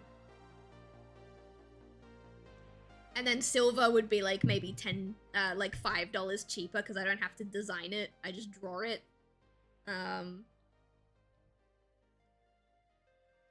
Yeah, usually the character designs are on the way more expensive end because, you know, I have to create the design.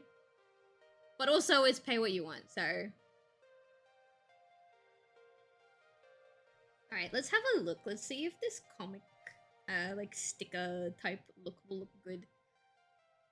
I've been fighting this stupid Thunderblight Ganon boss in Breath of the Wild for the past 10 hours. I haven't played Breath of the Wild, so I'm sorry, I don't actually understand what any of that post is.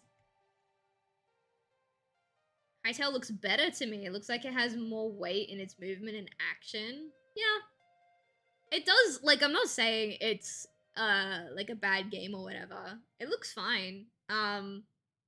It's like in terms of the style of gameplay, the gameplay looks great. It's just I would need to get over the graphic design because it's not my favorite visually. What am I doing? I gotta invert. And then I have to expand. By 15? 15 sounds right. We'll do 15 for the top one. And then for the bottom one, we'll do not 15. So, do that.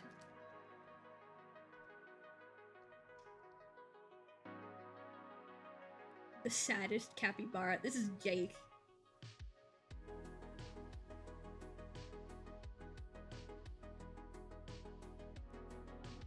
Okay. Then we will shrink it by, let's go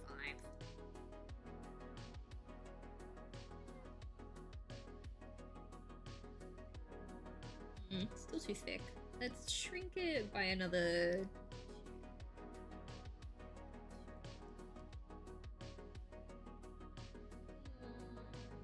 Still too thick. Shrink it again by another 5. Okay. I see what's happening. Alright, hang on. Expand it by 2. We're gonna have to manually clean this up because this looks really bad.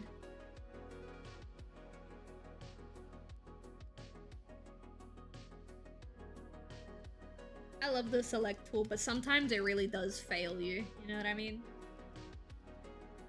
It's not the end of the world, but you know. Like here, like what the fuck were you doing here, dude?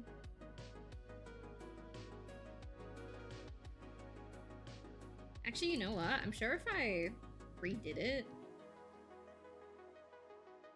Go deselect. Sure if I redid it, we wouldn't have that ugly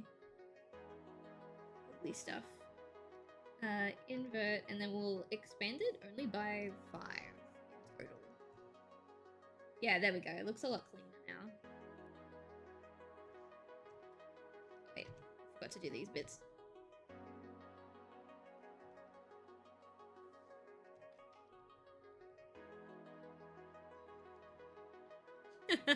This looks so dumb. I love this. Alright, so these can go together. I'm gonna fill in the back. Then we'll do like a nice, let's try 50. Let's go 25. Just so that cause there's no color for the character. So just to make it pop a little more.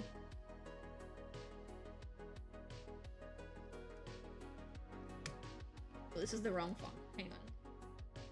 I have a signature font. This font was for a client. Okay.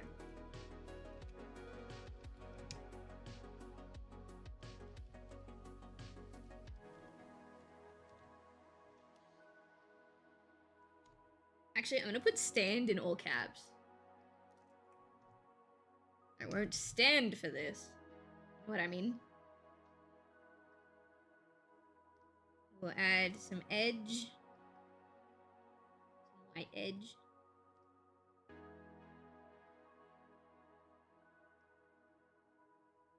Too big. Too big, no! Let's do like here, and then we'll turn the edge down a little bit. There we go.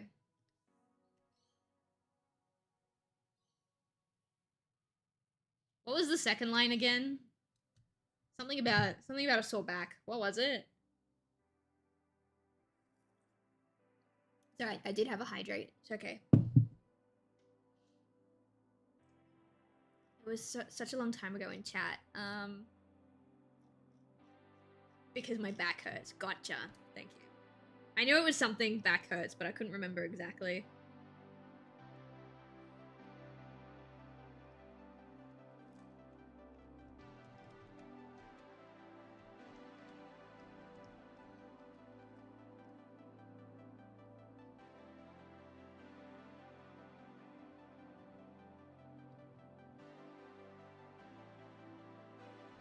Right there. And then there's a fun little thing. Clipping mask. Ah, shit. Alright, hang on. I grab this color. Turn this back to 100.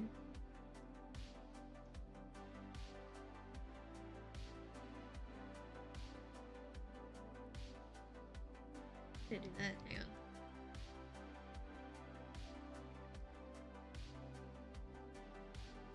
Yeah.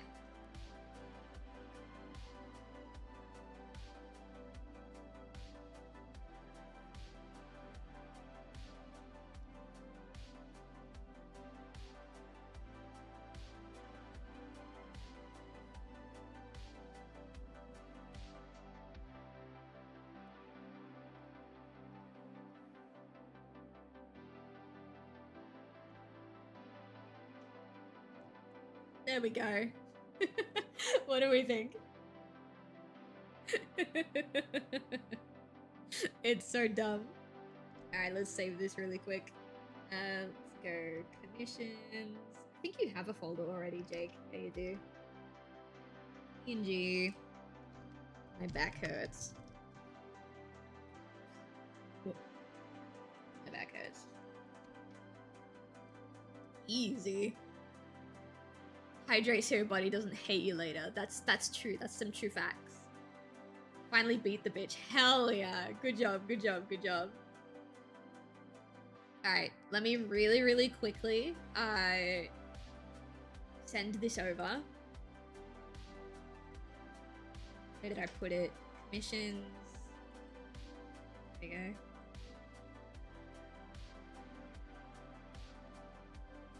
Beautiful.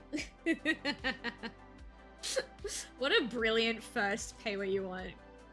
That's awesome. Alright. Next we had Sora. Sora wanted a maid outfit, so I'm gonna really quickly put all this in a folder. Cause I'm dummy dumb and I don't want to make another canvas. I just wanna work on this. Nice sketch color. Go. Oh! Anonymous with the 40. Oh dear. Anon. That was me, sorry. It's okay. It's okay. Almost every time you tip, it comes through as anonymous, so I gotcha. I can feel the back pain. It's so good. It's so good. I think this is the first meme I've ever been commissioned to do. Rinse you tomorrow and I don't have enough after that. That's perfectly fine. I know it's not accessible to everybody. I try to make it as accessible as I possibly can, but also I understand if that is like something that's not within your budget. You guys come along anyway and you have a nice chat with me while we work on some other commissions, and that's just as fun because now I have people to talk to. I've got gay people in my phone to talk to. Preaching about hydration when I haven't had a sip of water today? Bro. I'm disappointed. I'm disappointed. Maybe next time? Maybe. There will be a next time. I'm not sure when I'm gonna do Pay What You Want again, but I like it. It's fun. We should do it again. Let's see. Next we had... I think they were in the art chat. Yes. It's maid outfit time. Let me really quickly... I want to find a nice maid outfit ref pic. And I want to find a cute pose as well. You know what I mean, chat? I also need to keep track. I need to tick off. Jake's one is done. Get rid of that. This was... Yeah, okay, cool. So we're gonna grab... Let's see. Do people still use Pinterest? Every time I need a pose for a drawing, I use Pinterest. But apparently Pinterest is like really bad for AI. Well, art chat. Yeah. Art chat's fine. Art chat's perfectly fine. Let's find a cute pose, chat. Ooh, I kind of like this one. So it's like a. This one will kind of be more square than rectangle, but that's alright. The head, like here. This is like the shoulder, kind of. Not kind of, that is the shoulder.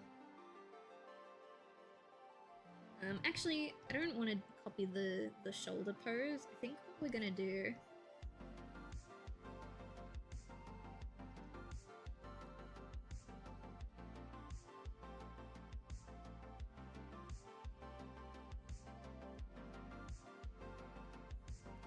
This isn't like proportioned correctly. This is just mapping it out. Oh, you've got different styled legs. You've got the... Damn it. This might not work. What I was gonna do is kind of have it... this. But I don't think this posing works very well with the anthro legs. So like gonna be holding the skirt part kind of up like this. This was the idea. This was the vibe. Holding it up on this side as well. How can I make this work with those types of legs? Gonna eat before I die from breathing too hard. Yeah. Pinterest reminds me of this thing that happened a while ago. Oh yeah? The lady was posting art on Pinterest, but someone kept stealing it and putting it through AI. It turns out it was her best friend of 3 years. Damn. That sounds horrible. Silv doesn't really keep up with the times. No. I have like 4 special interests that I keep very close tabs on, and everything else I am very unaware of what's happening.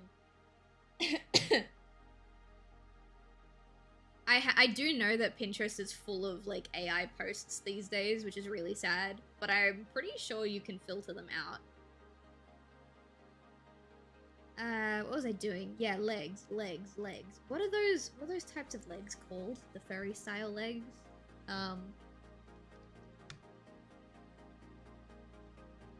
Anthro legs. Also Skinner, hang on, Skinner donated a little bit ago. Digigrade, that's what it is, thank you. Where is she?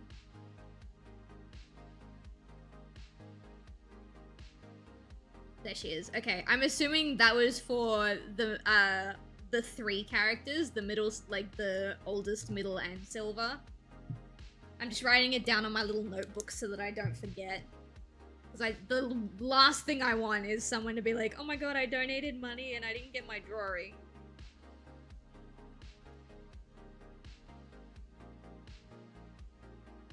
Alright. We're only gonna be streaming for 2 more hours, and I've got 3 pictures to do, so I might have to actually close the pay what you want so that I can get them all done on time. But also, I might just finish them on a different stream, so whatever doesn't come through today, whatever doesn't get drawn today, sorry, we will get back to next week. Alright, so this is how it's gonna work. We're gonna do...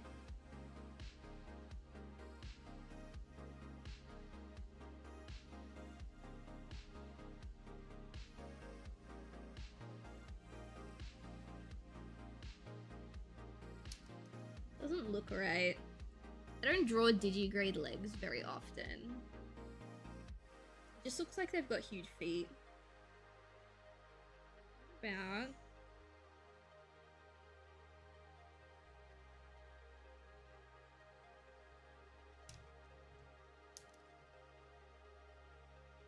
For some reason, I thought there was a piece of glass on my keyboard, and I was like, hey, yo, what? What is that doing there? No. Just a reflection. I think I fix these bits. Keep it like flat almost.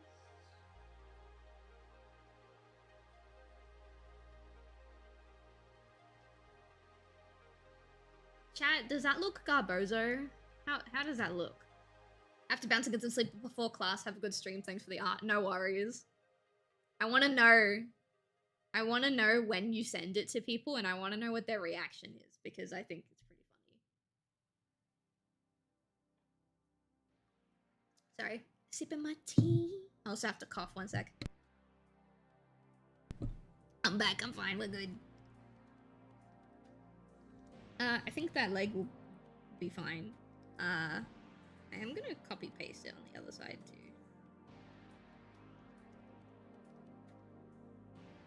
Yeah.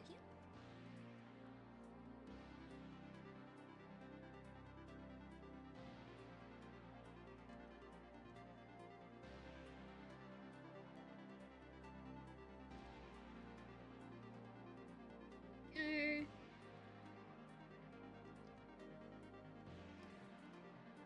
I'll make sure to let you know. Hell yeah. Thank you very much. Hot. Perfect. That's what we're after.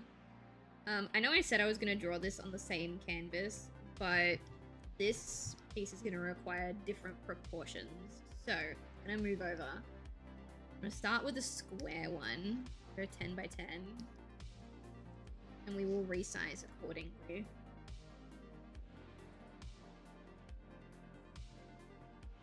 This is a starting point. Actually, I'm going to leave more room on the top. Actually, wait.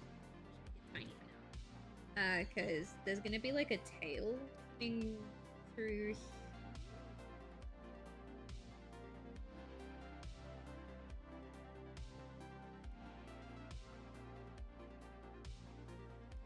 You won't see these.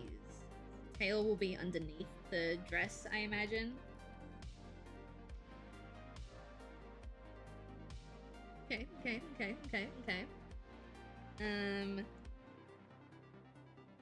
Now, do I look for a maid dress first, or do I draw the character in first? Let's draw the character first, but I will look for the reference picture of the maid outfit. I like this one. Like one of the first ones to pop up. Very cute. Alright, now we grab... Sure.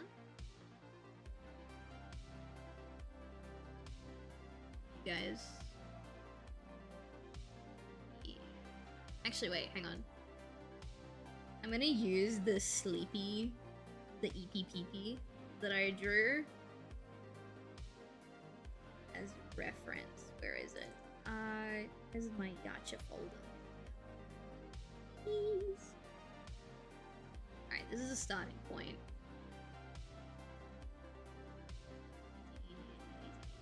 Right there.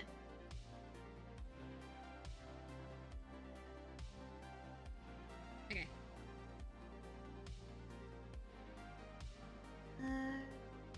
Kinda like... I need to see the muzzle. Tiny nose. Tiny nose.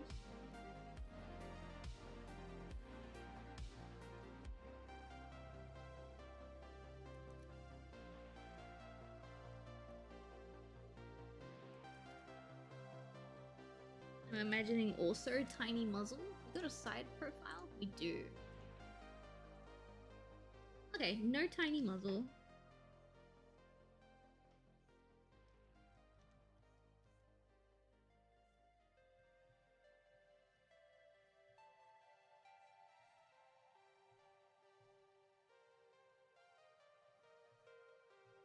Kind of like a, oh no, a maid outfit type expression.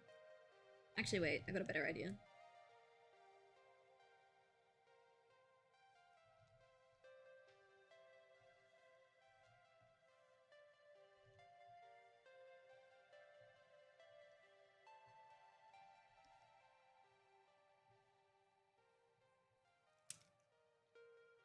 Trust me, it'll pay off. Trust me.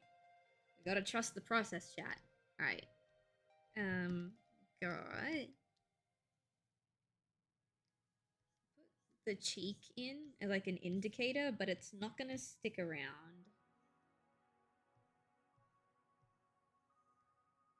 Kind of like, where did this come from? Yeah. Don't worry, we're gonna add some like the shocked, like kind of embarrassed eyes and like the blushies. Oh, it's gonna be great. You know, I get the shape of the face how I want it, even though these lines aren't gonna stick around. I don't have to do like a. You asked for this. You did this. You! I hope that picked up my finger. I actually can't see.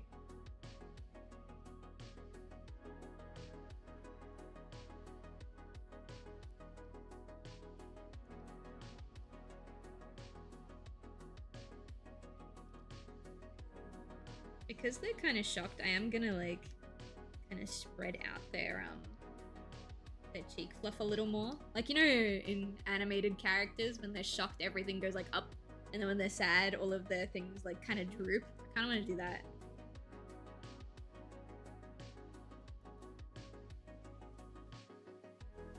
Well, that can disappear now.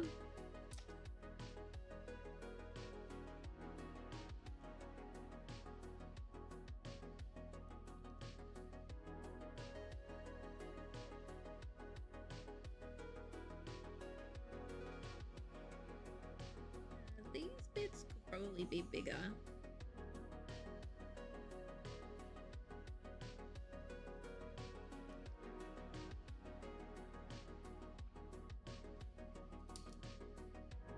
Okay. And you've got like the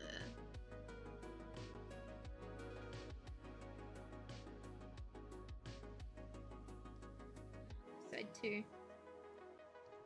With the maid outfit, do you still want to be wearing the goggles? Or do you want to take them off? Because if they're a core part of the character, then I'll leave them. But I'm just thinking they might clash with the dress a little bit. Not that it matters. Walking out. They're optional. Alright, we'll try without, and then if it looks odd, we'll put them back on. I was gonna say I need another angle, but like there kind of isn't one. I could just flip the canvas, but I'm kind of happy with this. It's like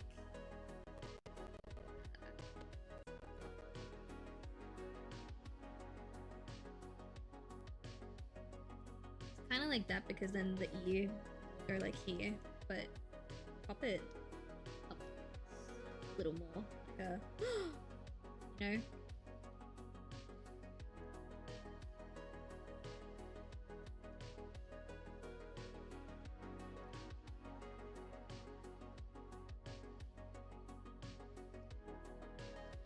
Make this little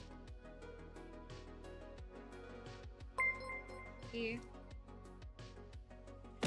Ow! Thank you very much. There's a Pokeball at you. Thank you. And let me have a sippy one sec.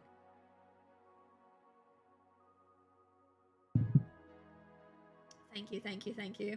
I'm almost out of tea. Where's my hand up? Put that down. Hope you're having a good time with us tonight. Alright, let's see. Only cool thing is the collar. But with maid outfit may look odd. No, I think I can fit the... If anything, the collar will be like on the outside of the maid outfit. Does that make sense?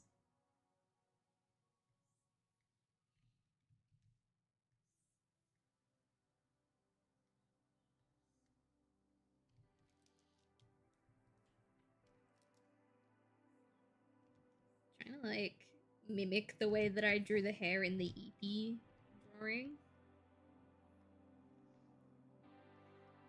I liked how it looked.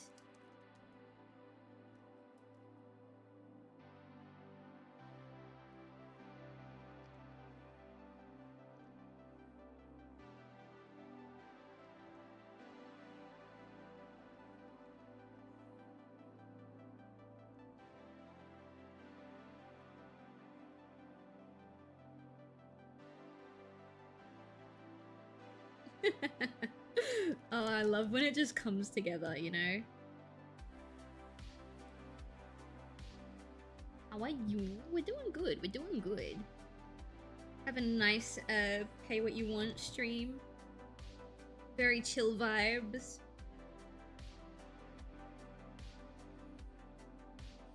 It's also just a fun way to draw new shit, you know? There. And then we'll put the floofies.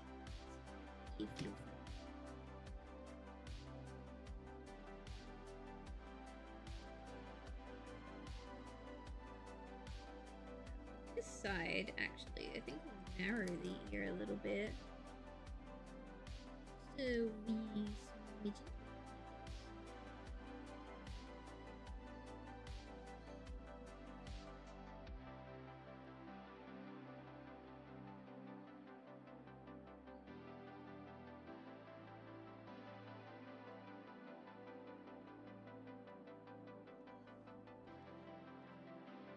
I think it honestly needs to be even a little narrower. Then we would also need to narrow the other side, I think.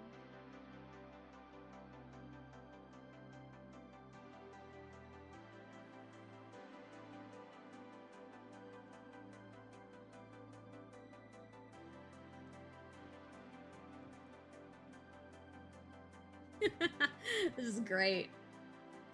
Are you drawing a boy kisser? I don't know. Sora, are you a boy kisser?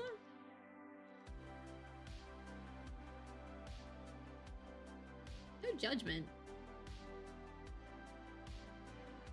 Fix these. I'm not gay yet? Okay. He hasn't leveled up to that status yet. It's okay.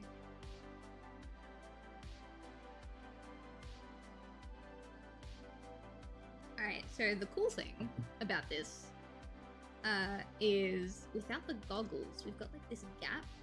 Oh no, we don't. Okay, here's ref pick without goggles. Got like stray floofies.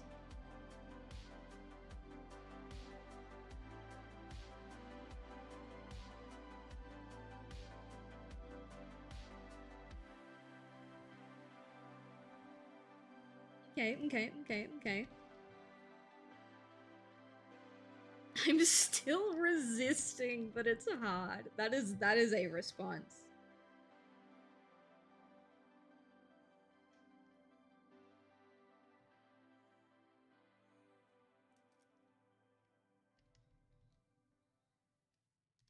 Let's turn that off. I'm gonna make the eye just a wee bit smaller.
I need to fix the placement of the pupils, but we got this.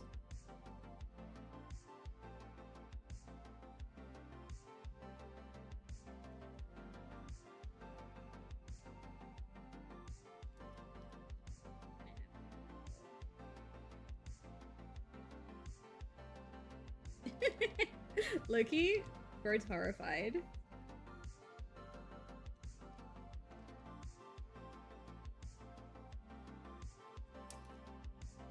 Okay, there we go. All the cute boys out there. That's true. Men are pretty cute, chat. Have to admit it, unfortunately. Either. Oh no! You get it?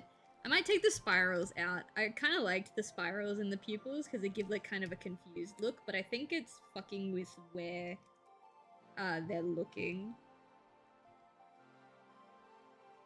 The eyes are just bad, dude. What's wrong with it? I think this...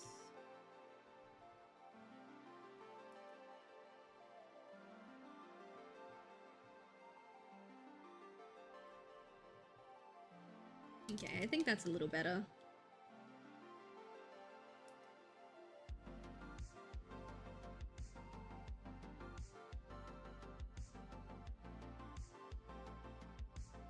Little too much? What part? The expression in total? You think the whole look is too much? You want to change the expression? About the eyes? Okay, okay. I reckon we just leave them blank. Or we do like the... We just put like a literal squiggle in there. That could work. I'll decide when we get to line art. Alright, for now. Outfit time. Alright.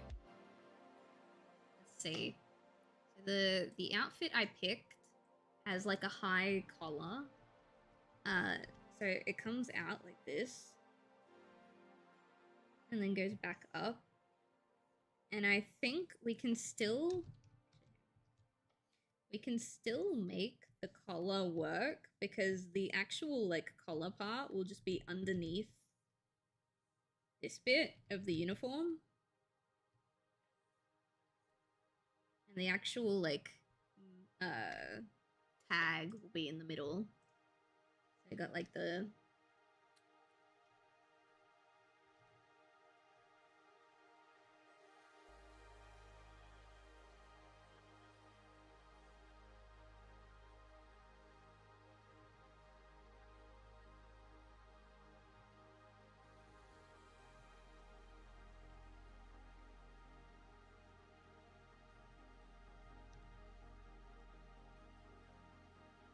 all caps, it's all caps.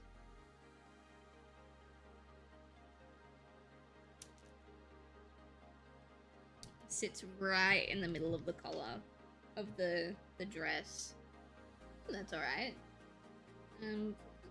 Back up. Yeah, because it'll just cover the buttons. Because then it's like, it's very classic maid outfit we've got here. Little apron. Up here.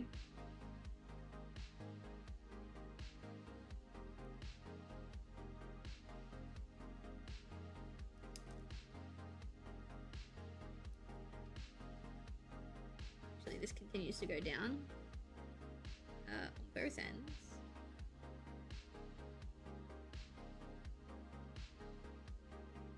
About here. Actually, it's higher than that. It's like here. That's the bottom part of it.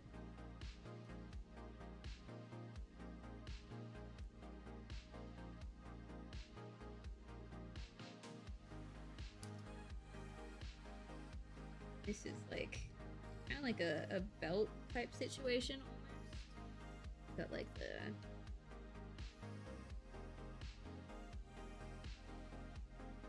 won't be this big in the final drawing, but you've got like the ruffling.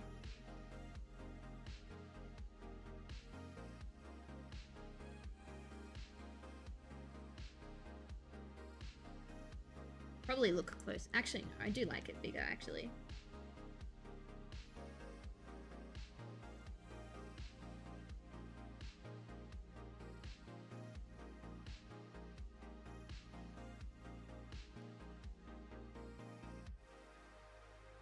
I'll flare it out more when we get to it, but that's just the base detailing. We've got the ruffles up here, which will be behind the collar. Ruffles. This is kind of gonna like pop over this belt bit a little. This is where you get like the ruching kind of look. I don't know if I'm gonna keep that. Nah, I don't like it. We'll just keep it plain white. Maybe we'll have like a type situation on it. Got nice puffy sleeves. So the sleeve. I should figure out the hands actually, because you're gonna hold the skirt. So we'll go.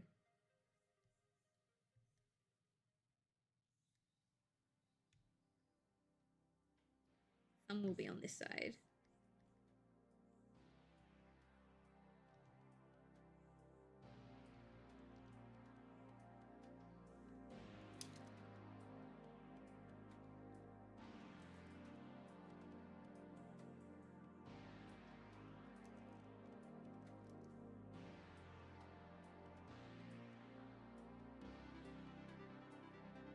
Probably look at a reference picture for this. Not the best at drawing hands from memory.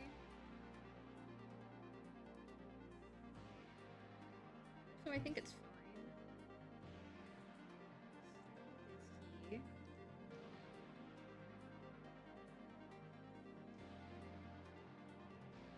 This is like the forearm bit.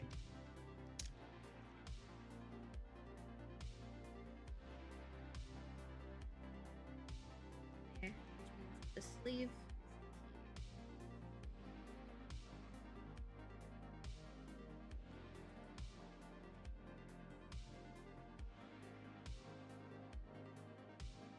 And let it wrap up like there.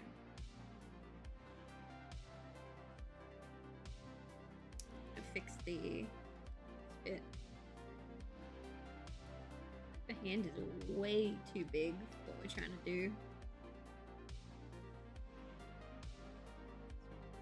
Here.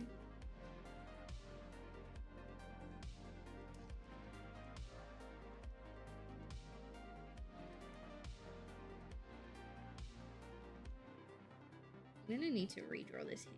This hand's not working for posing what I'm trying to do here.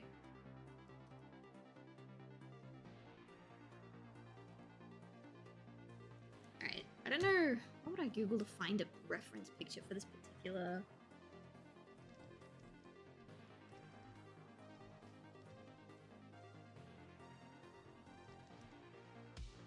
Have a look.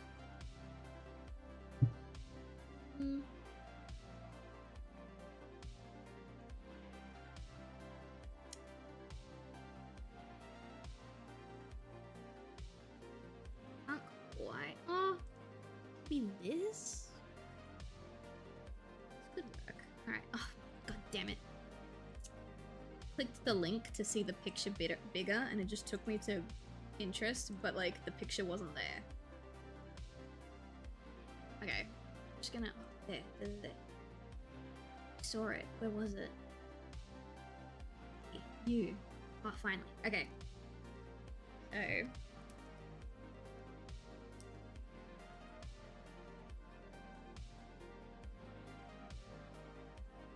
I'm gonna do. Like, this is the.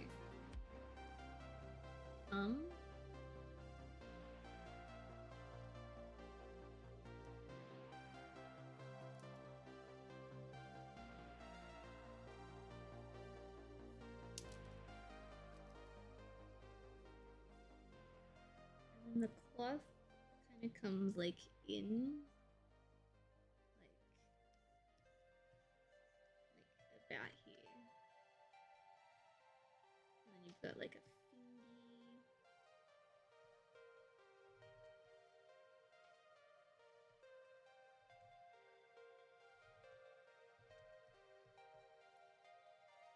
It goes like here, and then there's another finger back here, and then you've got like the rest of the cloth.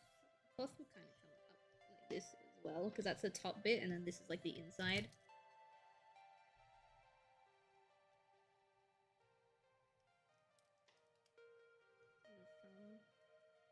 I might actually bring this like in and get rid of this.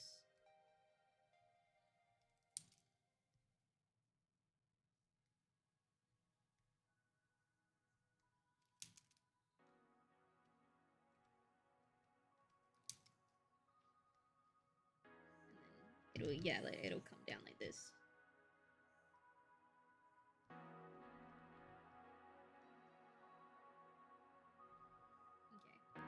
Okay, we can make that work. We can make that work.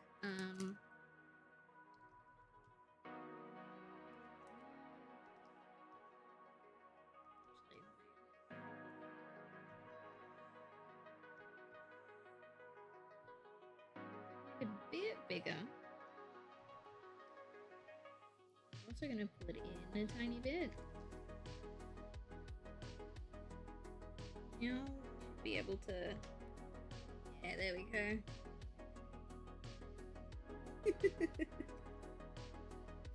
What am I doing, man? I'm sure that won't be problematic. It's okay. I did just Google maid outfit and it wasn't problematic. Everything was fine.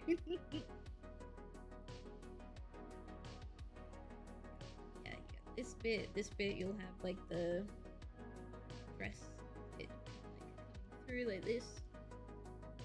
Like the outside of the dress. Aw, thank you. I hope you're having a good time with us. I appreciate that.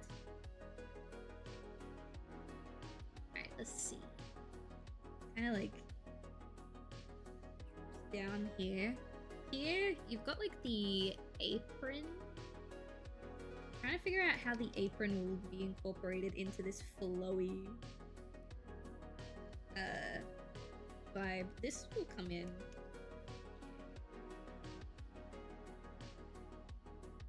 It will come in from there. I imagine the apron would kind of get like tucked away between the legs. So it would kind of like come through like this.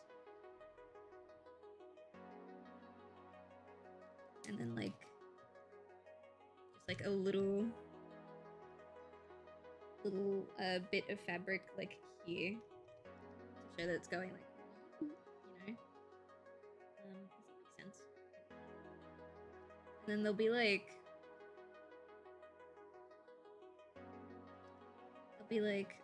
ruching. Is it called ruching? I don't think so. Goes along here. Then like down here, it starts to like switch sides. Oh God, I've forgotten how to draw it. Forgotten how to draw it. But like, see, it starts on this side and then it kind of migrates over to this side.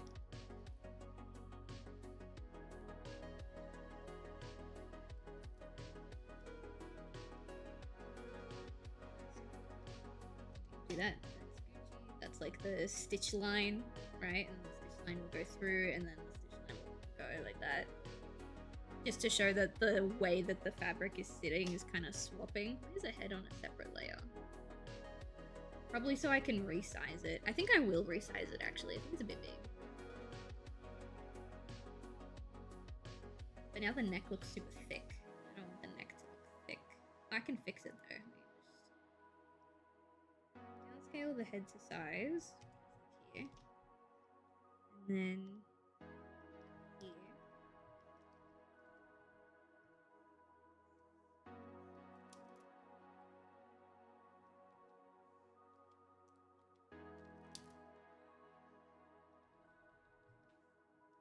I think that's better.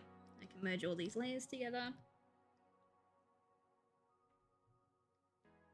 Now there's gonna be that fluffy stuff all on here as well.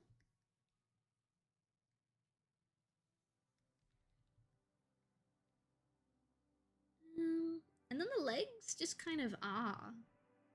What can we do for the legs? We could do the classic, like, just put him in semi-transparent knee highs. Like thigh highs even, the semi-transparent thigh highs. So that there's something on his feet, you know? Otherwise it looks a little too, like, detail-oriented on the top. Like, top-heavy. Before we do anything else, though, we're gonna... Like, out here.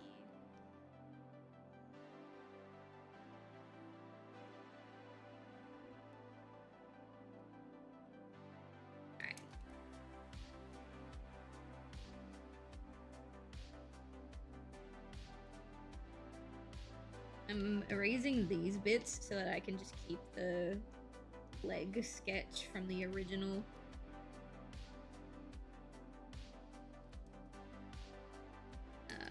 Then this bit here, I remember what I was gonna do. So first of all, put the knee in. Let me see if I can get away with doing this. So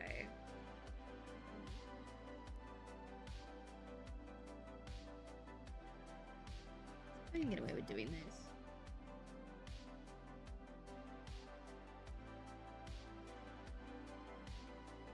You wouldn't even see it anyway. We like really dramatize it a little. You might see the other hand, but you won't actually see that much.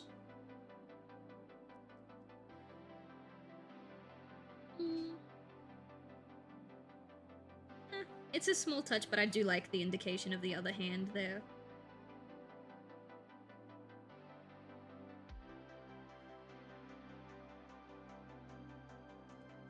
There we go. Alright, now for the fun bit. Oops, wrong layer. I'm just trying to determine the thickness.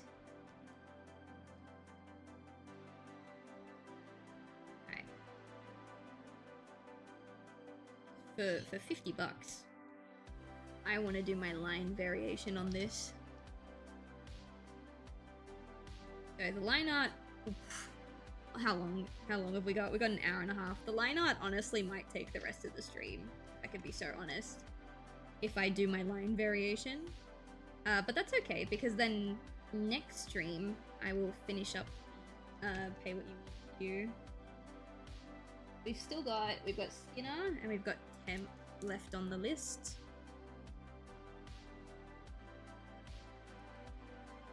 It already looks adorable. Yeah, I'm not gonna lie.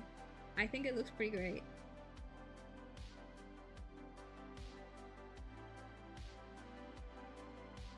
We'll do line variation, but then we'll do flat color.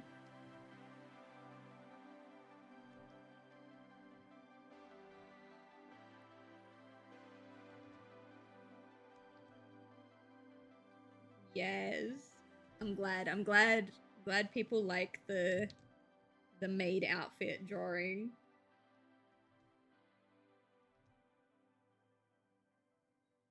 There we go. Alright, nice and easy.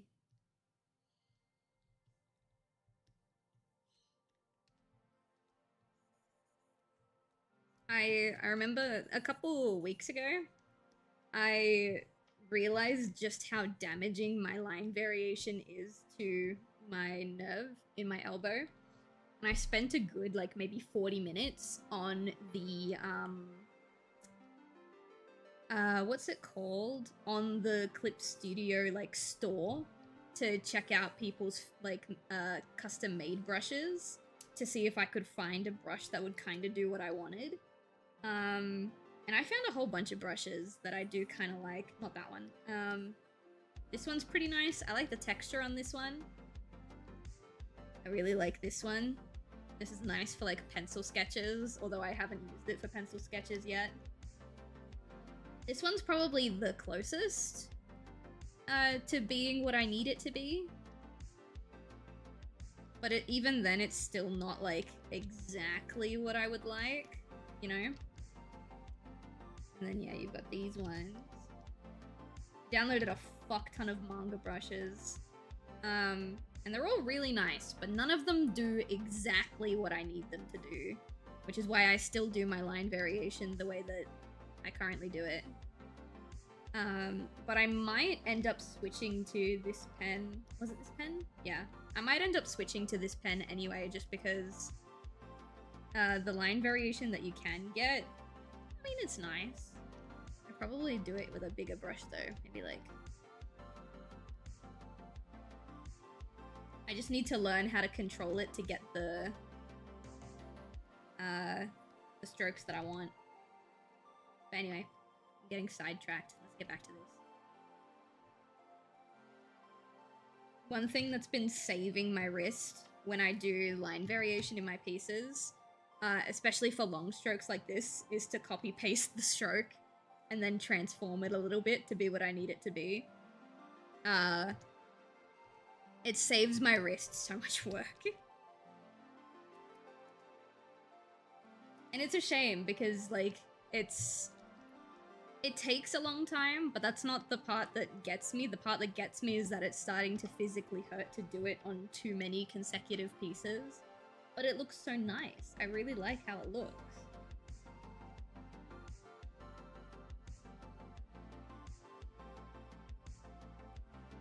I didn't draw all day today before the stream though, so I should be okay to do this.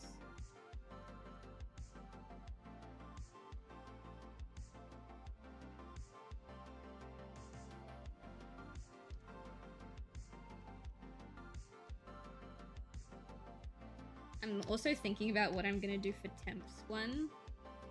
I think Temp is gonna be a goob. I think I want to draw a goob. But I don't know what style goob. Don't break your arm doing art. Oh, trust me. Trust me, I've long since grown out of that glorifying pain for art thing. I think people who do that are stupid.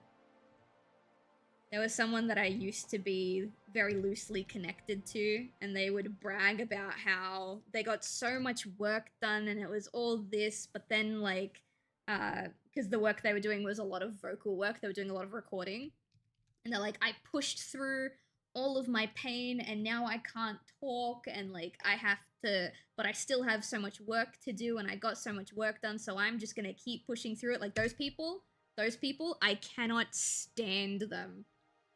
I absolutely cannot stand them, because if you don't take care of your body well enough to do your craft well, then in my opinion, you don't care about your craft. You know what I mean? It's just like, ugh. Looks normal stream for background? Yeah. I mean, we're kind of normal sometimes. Sometimes we're not. But yeah, like, if you can't take the time to take care of yourself to the best of your ability so that you can do your artwork when you're in, like, your peak form, or you're taking care of yourself, then I don't think you care about your craft. I don't think you care about the quality of your craft. I think you just care about getting it done, regardless of how good or bad it is. Because it's not something to brag about. And there's literally no way you can create your best work if you are sleep deprived, you haven't eaten in days, and, like, you're dehydrated, you know what I mean? It's just not possible.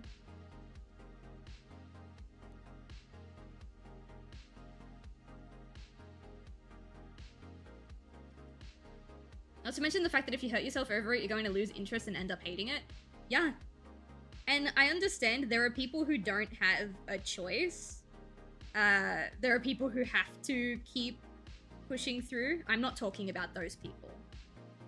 If you are in pain, or, like, you don't have the ability to stop and take care of yourself because you need rent money, or, like, it's a project with ridiculous crunch time or stuff like that, like, I'm not talking about you. I'm talking about the people who have every opportunity in the world to stop and take care of themselves, and they choose not to, and then they glorify it. When I was in high school, not in high school, when I was in uni for interactive media, right? With a major in hand-drawn 2D animation, right? That was my major.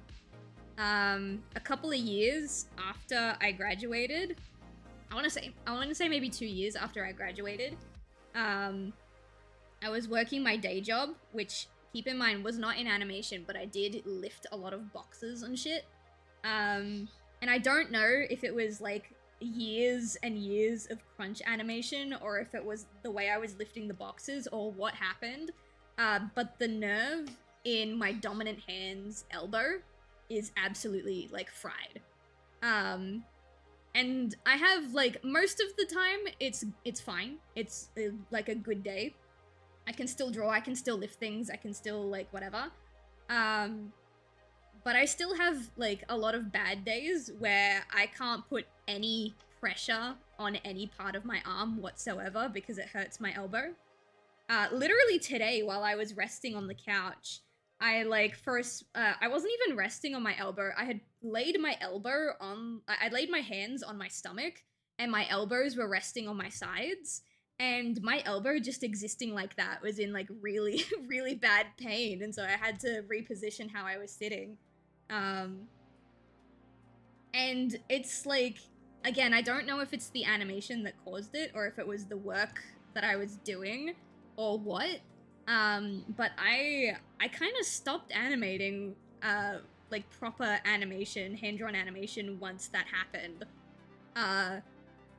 Because hand-drawn animation is incredibly time-consuming and incredibly taxing on your body. Like, even if you're just sitting at a desk all day, it is physically taxing. Which is why I mostly just do artwork and sometimes comics now. I don't really animate as much as I used to. So yeah, I hate people who glorify the pain that they force their body to go through while they're working on creative projects. I think you're an idiot if you do that.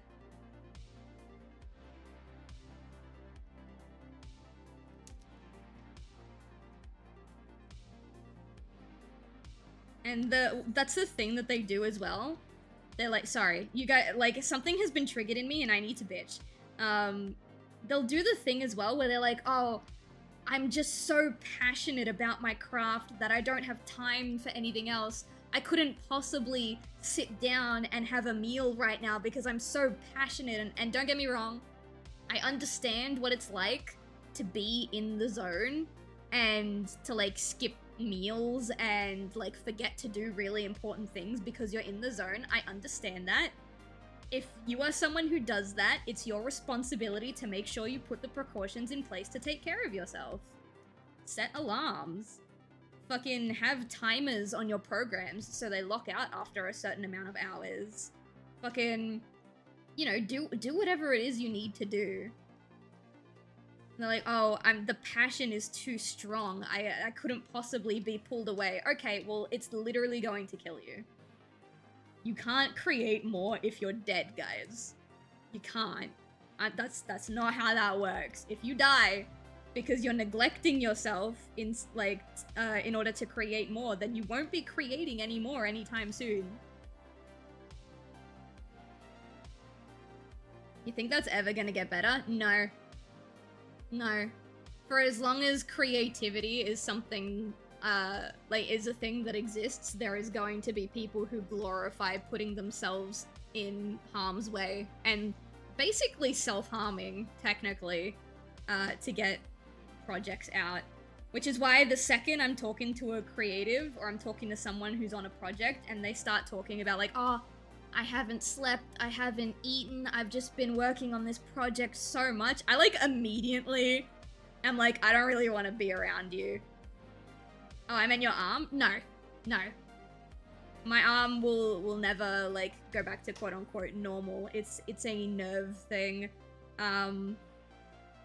All I can do is be extra mindful of it, not put as much weight on it, not put, like, you know, not lift things above a certain, or, like, lift things irresponsibly. If it gets really bad, I do have physiotherapy exercises to make it more manageable, but I'm gonna be honest, chat, my elbow pain hasn't been bad, quote-unquote bad enough to need to do those exercises for a hot minute. Sometimes I'll stretch it out a little bit, but, like, it's not, like, a full-on exercise. I would like if I didn't have the elbow pain. Especially with the amount of pressure I like to put on my stylus when I'm working. I basically feel a twinge of like discomfort or sometimes pain every single time I draw a line on my canvas. Like every time. Which is why I'm trying to move into creative ventures that won't have me physically drawing as much anymore. That's why I go into the plushies. That's why I'm trying to learn how to rig so that I can do animation again, but like rigged animation. trying to figure out how to make it so that I don't have to use my wrist not my wrist, I don't have to use my elbow all the time.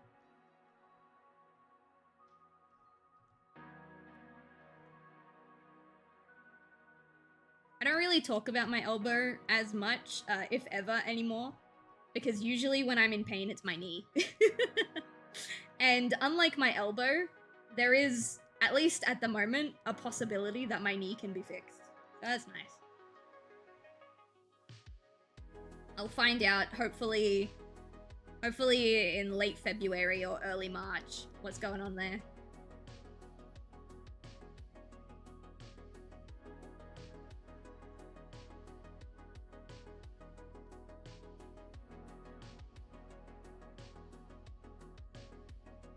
I have also been thinking about just learning to draw with my right hand. I'm gonna be so honest, I have thought about it. Just so, like, if I'm working on a commission or a project or something and my elbow starts hurting, I can just switch hands and give my elbow a break while my other hand does all the work. What's with your knee? It's patellofemoral joint dysfunction. So basically what that means is the two muscles on either side of my knee are too weak to hold my knee cap in place when I walk.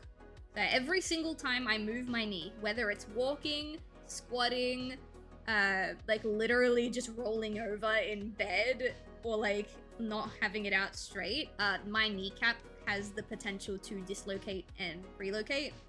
And it took a long time to get a diagnosis because obviously the kneecap only slides when you move. And with a lot of these, not a lot, with all of these medical scans, you kind of have to be sitting still. So none of the scans picked up that my kneecap was moving. And like 90% of patients can recover naturally through physiotherapy. But I've seen 3 separate physiotherapists. So at this point, it's safe to assume that I am in the 10% that needs surgery. Oh my god, Husky, hi! Hello! Oh my goodness. Guys, this is one of my PNG tuber babies. This is Husky. What a little guy. How are you doing? It's been a while. For anyone coming from the raid who doesn't know me, hi. My name is Silv. I'm an artist and variety streamer. It's very rare that you'll see me stream without a tea or confectionery beverage in my hand. I like men. I also like women. And we're doing a pay what you want commission stream today. I really need to work on my intro because I change it every single time I get raided. Love the 3D model. Is it a full custom? No, this is a pre-made by their name is Brat Bun on PayHip. But I retextured it completely myself. So that's really fun. The textures are mine. I would like by the end of the year to have a full custom, but that's probably not going to happen because the modeler and rigger that I have in mind is like not expensive in the sense of like 3D VTuber models. They're actually quite cheap and affordable, but it's like out of my price range currently. So you have a live 2D debut? Oh my god! Hell yeah! They grow up so fast. That's the thing, when I started taking PNG tuber commissions, I had to like come to terms with the fact that 9 times out of 10, the work that I do for these like streamers is just gonna be a placeholder when they get something better. And on one hand, it is a little bit sad, but on the other hand, like, I'm super glad that I can give people the more affordable entry step so that they have less excuses to wait to start streaming.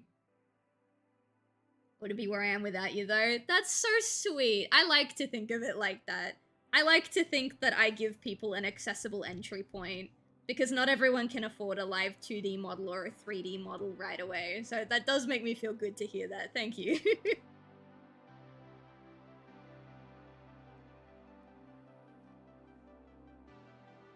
I tried. I was like, oh, maybe I should learn to do live 2D artwork. Not the rigging. I've done live 2D rigging before, and I wouldn't trust myself with another client's rig. But I was like, oh, I can totally learn how to do live 2D, like, puppets and live 2D artwork. And I can, but it's, like, so time-consuming. And, like, I could open the commissions, but even if I charged appropriately for the amount of time it would take me, I still don't really want to because it'll take time away from my big thing at the moment, which is my plushies. Because yeah, those things, those puppets, those rigs can take like months to make. It's insane. Maybe one day when the plushies basically sell themselves, but gosh. And that's the other thing, like I was literally just talking about with all the pain that my elbow is in literally all the time. It's just not feasible right now, at least. Rigging an art took about 8 months. Yeah, that sounds about right. Very time-consuming projects they are. Mummy Milker 420 VT, thank you for the follow.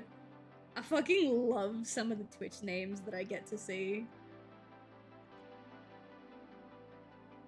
There's a streamer that I follow, and every time I hop into their stream, their top gift subber is a guy named I Lick Your Toes a Lot. And I just love the creativity, you know? I just love it. That's it. You're playing Helldivers 2. Oh, hell yeah. I've never played any... Actually, I don't think I've ever played anything like Helldivers. Not even just Helldivers. I don't think I've played that style of game before. Alright, lads. I really need to pee. Let me get these strays out of here. Alright, I'm gonna leave you with the full furry femboy sketch. Alright, and I'll be right back. I'm gonna go pee.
I'm back. I've returned, chat. You like the femboy? You and I should do a collab sometime? Hell yeah, dude. Hell yeah. I've been trying to be more open-minded with my collabs.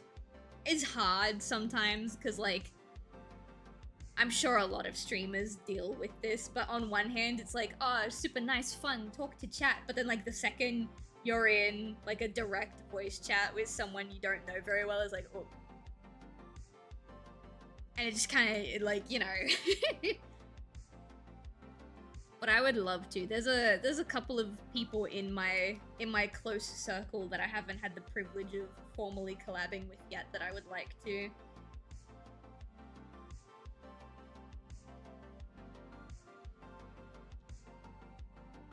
The awkward silence for like 5 minutes. Yeah. I don't know. I've always kind of been like that, where it's like, if I take a while to be like, yeah, okay. Yeah, alright, you're my friend. Yeah, okay, we can hang out. Sorry, my hand is bugging out because my cat is sitting behind me. For some reason, the camera is registering him as like my hand going up.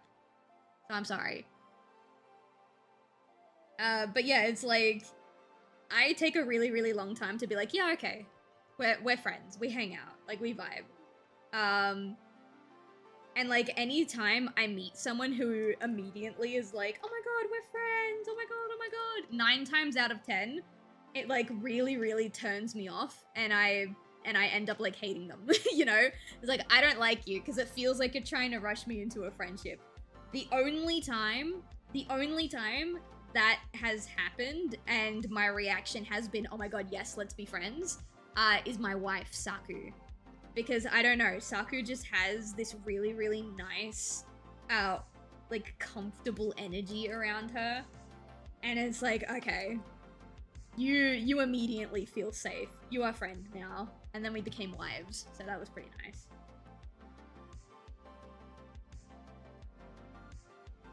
Okay, he's been chilling. We're fine. What games do we have in common? Oh, that's the thing. I don't even know. I don't play an awful lot of multiplayer games, so it's kind of hard. Usually when I do collabs, it's like a gimmick, like Smash or Pass or Hear Me Out or like the Rule 30 Fortal type stuff, or it's like a party game that we do like a one-off, like Jackbox. That was one that we did. There was one, it was like a year ago. It was around this time last year. I collabed with someone and like we literally just put a bunch of CPUs into a Smash Brothers tournament and we just talked over it. That was the collab, you know? Risk of Rain? Nah. No, I don't. I've never played Risk of Rain.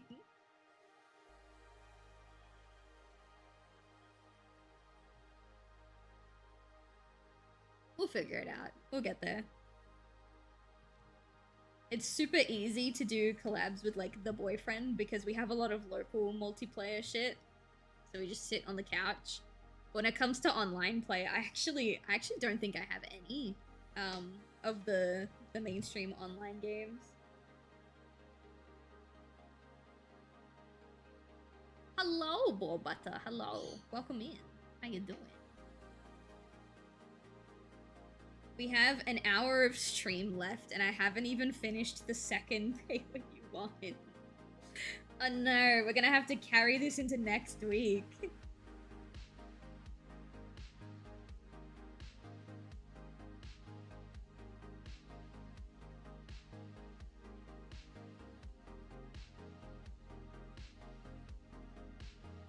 Alright, that's fine though. I don't mind carrying it into next week. It just means we've got stuff to do. Instead of me sitting there being like, oh my god, what am I gonna draw today? You know? This is gonna take a while. Well, we only have, after this one, we only have 2 left. I don't think it'll be that much longer. Honestly, it would be quicker if I didn't do the line variation for this artwork and I just had one solid bit of line. But for 50 bucks, it was either line variation with flat color or no line variation, but we added shading. And I was like, I really, really miss doing this. It just looks pretty, you know what I mean? It just looks pretty. Ooh, I think this is the last sip of my coffee. Oh, my coffee? My tea. I have no more tea. I think that was my last French Earl Grey sachet in the whole house. So I need to go buy more French Earl Grey tea.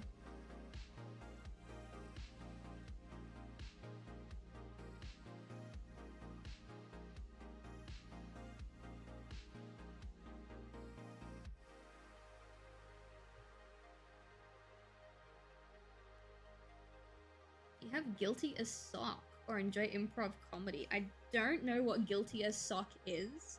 But you said improv comedy, and I immediately thought of this game that I have had in my Steam library since like 2015 called Oh Sir, the Insult Simulator. It was literally, it is what it says on the tin. It was an insult simulator. You had like a bunch of preset like phrases to pick from, and you would build your own insults, and it was like also technically a fighting game because you all had HP bars and you had to insult someone hard enough to like empty their HP bar. I think it was called an ego bar or something like that. I don't remember. God, that's an old game. Guilty Sock is someone is defense and someone's prosecutor, and they come up with random charges. That sounds so funny. Wait, hang on. That sounds hilarious.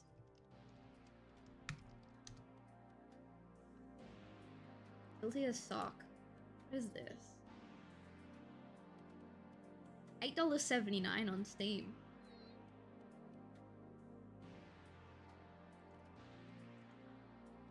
This is gonna sound dumb. Is it in English? Because the trailer was in Japanese. Yeah. Okay, there is. Okay.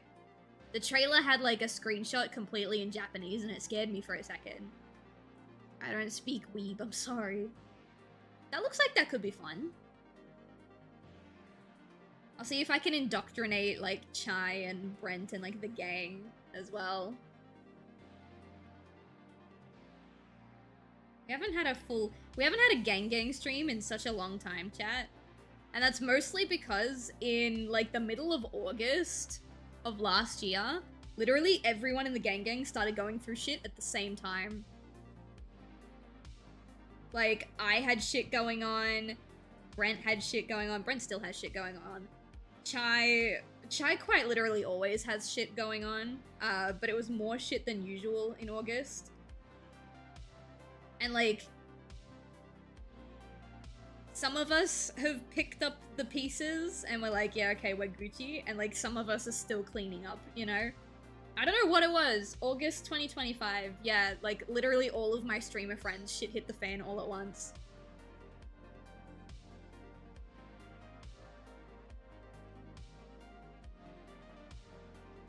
I'd like to do a really big collab event at some point. We get Chai, we get Brent, we'll get Brent's partner, Sloth, we'll get Saku, we'll get Saku's partner, Bubs, we'll get Noir Eccentric, which is Bear and T-Bug. Just like literally collect all of them. Just so I can finally fucking play Among Us again. You know what I mean, chat? I keep telling you guys that the reason why I started Twitch is because I wanted to share experiences with people and have a lovely time. No, the real reason I started streaming is because I want people to play Among Us with. And I'm slowly collecting and like kidnapping my friends. If you're good at improv, I have a friend who's great at improv. I think he'll love Guilty as Sock. Some of you guys might have met him before. Friend of the channel, Henry. Henry is amazing at improv. I think that game would be perfect for him.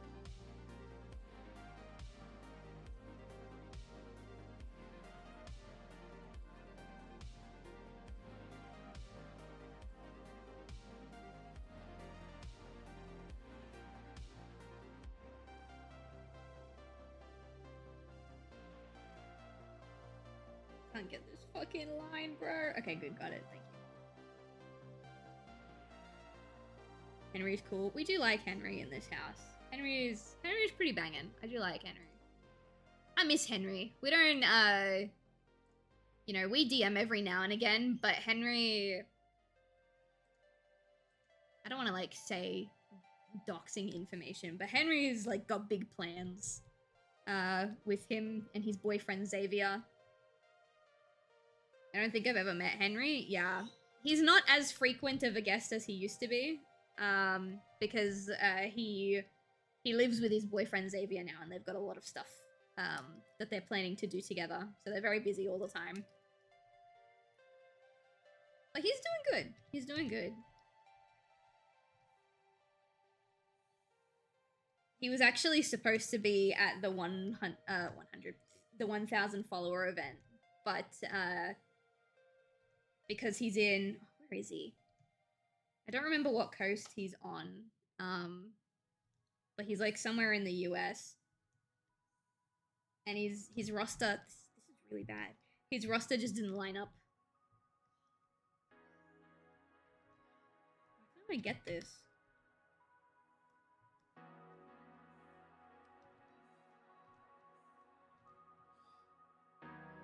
Alright, that'll have to do. I'll just stretch these in more. Fucking weird. Actually, I could probably, I was gonna say, I could probably stretch this out. Like a...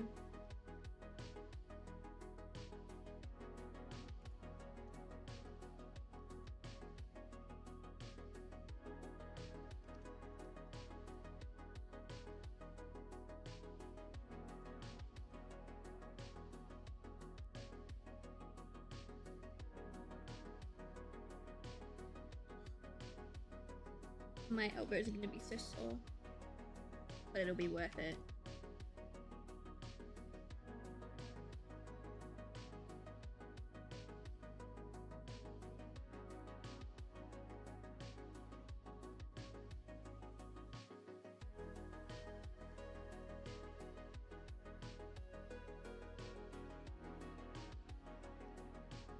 Sorry, no, it's not your fault. Trust me, it is not your fault. I'm the one who made the decision to do line variation because I thought it would be worth it, and it is worth it. It looks great. It just means that instead of doing artwork for my business tomorrow, I might have to spend a day doing paperwork instead because my elbow will hurt. But that's okay. I always, like, don't ever, anyone who ever commissions me, don't ever apologize for the discomfort that my elbow gives me. I know what I'm doing. I take care of it.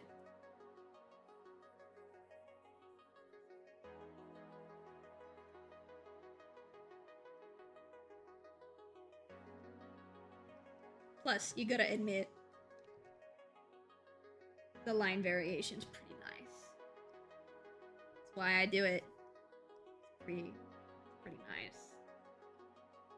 Maybe it's not. Maybe people hate it and it's actually like awful. Oh, I didn't finish the ear. Maybe it's like awful and people hate it, but I really like it.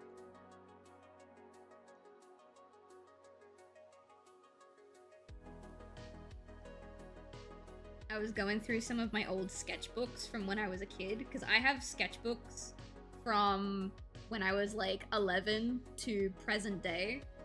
I don't have all of my drawings from when I was 11 to present day, because a lot of them were on the back of school books that still had pages left, and those school books got thrown out. So I don't have all of them, but I do have a decent chunk of like from 11 to current day. And I was going through, and every like, I want to say 2 years, maybe 3 years, every 2 or 3 years in my traditional sketchbooks, I went through a phase where I started doing line variation like this. Traditionally, and it made me laugh because like I've always thought that this aesthetic was nice and I always tried to do it, and I would always eventually give up because it's too time consuming. So I think it's funny that every couple of years I always end up coming back to this line art style.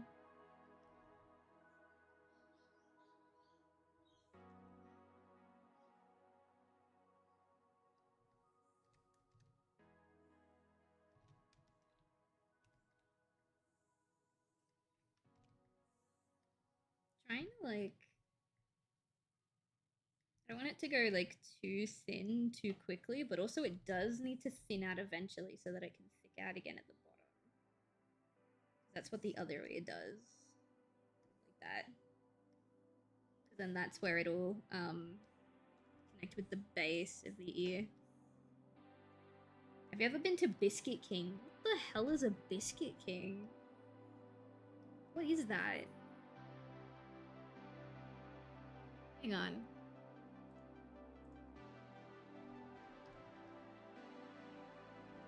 Biscuit King. What is this? BiscuitKing.com. Where is this? Oh, this is in New South Wales. Oh my god, that's my state. What's Biscuit King? Directions.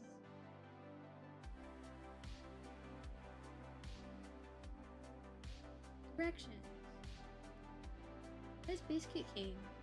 Oh, pfft. Biscuit King is very far away from where I am. Biscuit King is multiple hours away from where I am.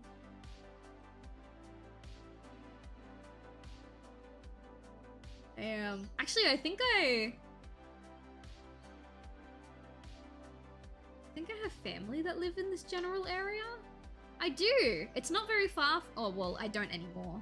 That's my dead grandparents' house. I don't anymore. I used to have family that lived very close to that. No, I've never been to Biscuit King. Imagine Burger King, but for stuff like sausage and egg and biscuit. That sounds so nice. That sounds beautiful. I wish they had an establishment that wasn't several hours away from me, though.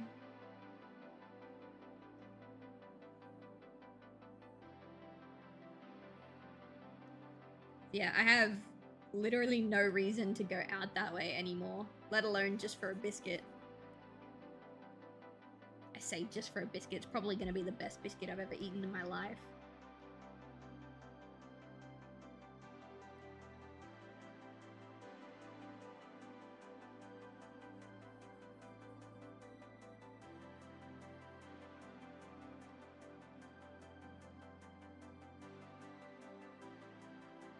Okay.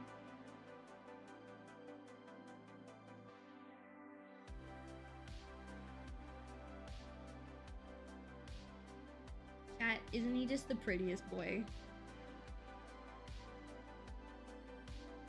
Isn't this just the prettiest boy? Let me zoom out so you can see. Isn't he just the prettiest boy? I'm probably not even gonna make it halfway through the lineup. We've got like an hour to 45 minutes left for tonight. But that's okay. That's okay. I'm not complaining. It just means that everyone else on the list is gonna have to get their pay what you want next week. I'm gonna try. I don't know if I'm gonna do the same roster as I did this week, or if I'm gonna go back down to one art stream. Not entirely sure. I'm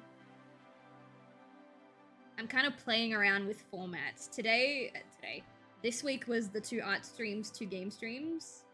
I might do that again, or I might do 1 art stream, 1 reaction stream, 2 game streams. I don't know. I'm trying to find a format that works. I like the idea of doing multiple art streams a week. Realistically, that's what I would want to do. But my energy levels, my elbow, my ability to carry a conversation, you know, I get tired very easy. The art streams are probably the most fun for me, but they're also the most draining. And when I first started streaming, actually up until a couple days ago, I would do it like after work. So I would like be in desperate need of an unwind. And even now, I spend most of my days working on projects, talking to manufacturers, communicating with clients, that sort of thing. So the streams still are technically my unwind. Will readings be back next month? I think they will be. I need to find a different container for my camera, to hold my camera. I think I've got one. I'll turn them back on. There's gonna be some rules to it though. They're probably gonna be more expensive, and there's gonna be like an hour cooldown. So at max, I'll only be doing 4 readings per stream. Because I get it, it's super fun. You see someone do a tarot reading and everyone's like, oh, I want one too. But it can get really, really exhausting when like 6 people redeem it at once and then you have to do 6 back-to-back readings. It is very tiring. Like I literally feel it drain the energy out of me doing that many back-to-back.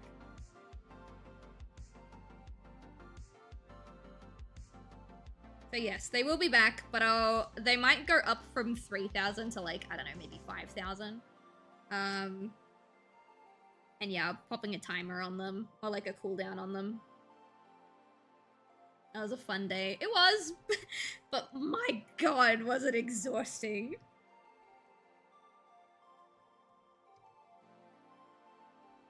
I don't even remember what game we were playing. I know we were playing a game, and I had to stop. Oh, we were playing Minecraft with Chai. We were playing Minecraft with Chai, and then like for literally 45 minutes to an hour straight was just like doing readings. Alright, I'm not gonna do, actually, I was gonna say I'm not gonna do the line variation on that until I can draw this bit in, but it doesn't really matter, because I'll just erase the bits that don't be there.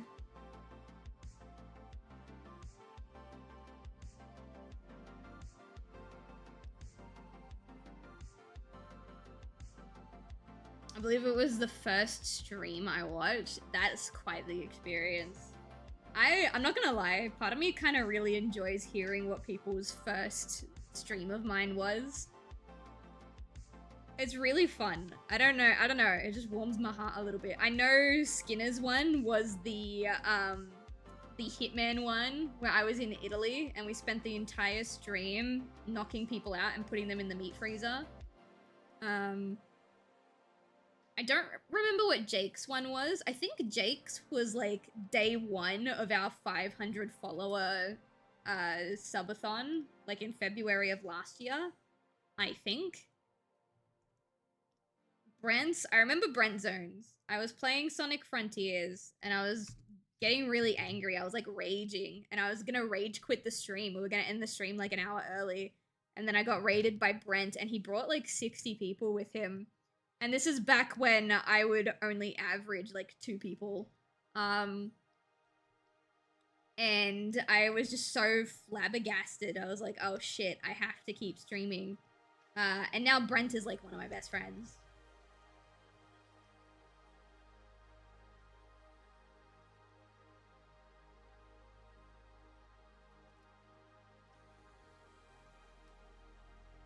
Well, I know it was one of the more recent Minecraft streams. Yeah, that would have been the one with Chai, because I think that's the only recent Minecraft stream. I would love to stream Minecraft with Chai more. The thing is, Chai lives in New York, and I am quite possibly as far away from New York as you can get. So our time zones, like the only realistic way we can play Minecraft together in my usual stream time slot is if she streams from like 2 a.m. to 6 a.m. She doesn't really want to do that. Technically mine was you drawing random stuff with Saku. Yes! Oh my god, the crack ship wheel. I think I still have that crack ship wheel saved. I still have it somewhere. That was such a fun time. I have a lot of streamer friends, but I don't have a lot of artist friends. So like, when Saku and I became friends, I was like, oh my god, I can finally do like art streams with people instead of just having to resort to games every time. Oh my goodness. And it was like the best thing ever.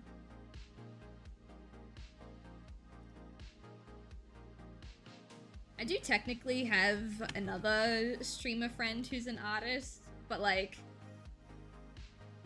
I don't talk to them very often, and it makes me nervous because we haven't talked very often. It makes me nervous to ask them if they want to stream with me.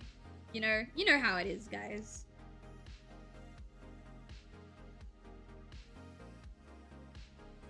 Welcome to memory lane. It's fun. It's fun. I like it. Sometimes, if like I finished my work for the day early and I'm feeling particularly nostalgic, sometimes I will literally watch my old clips, be like, oh my god, I remember that stream. I remember that moment. Oh, that was funny. It's so fun.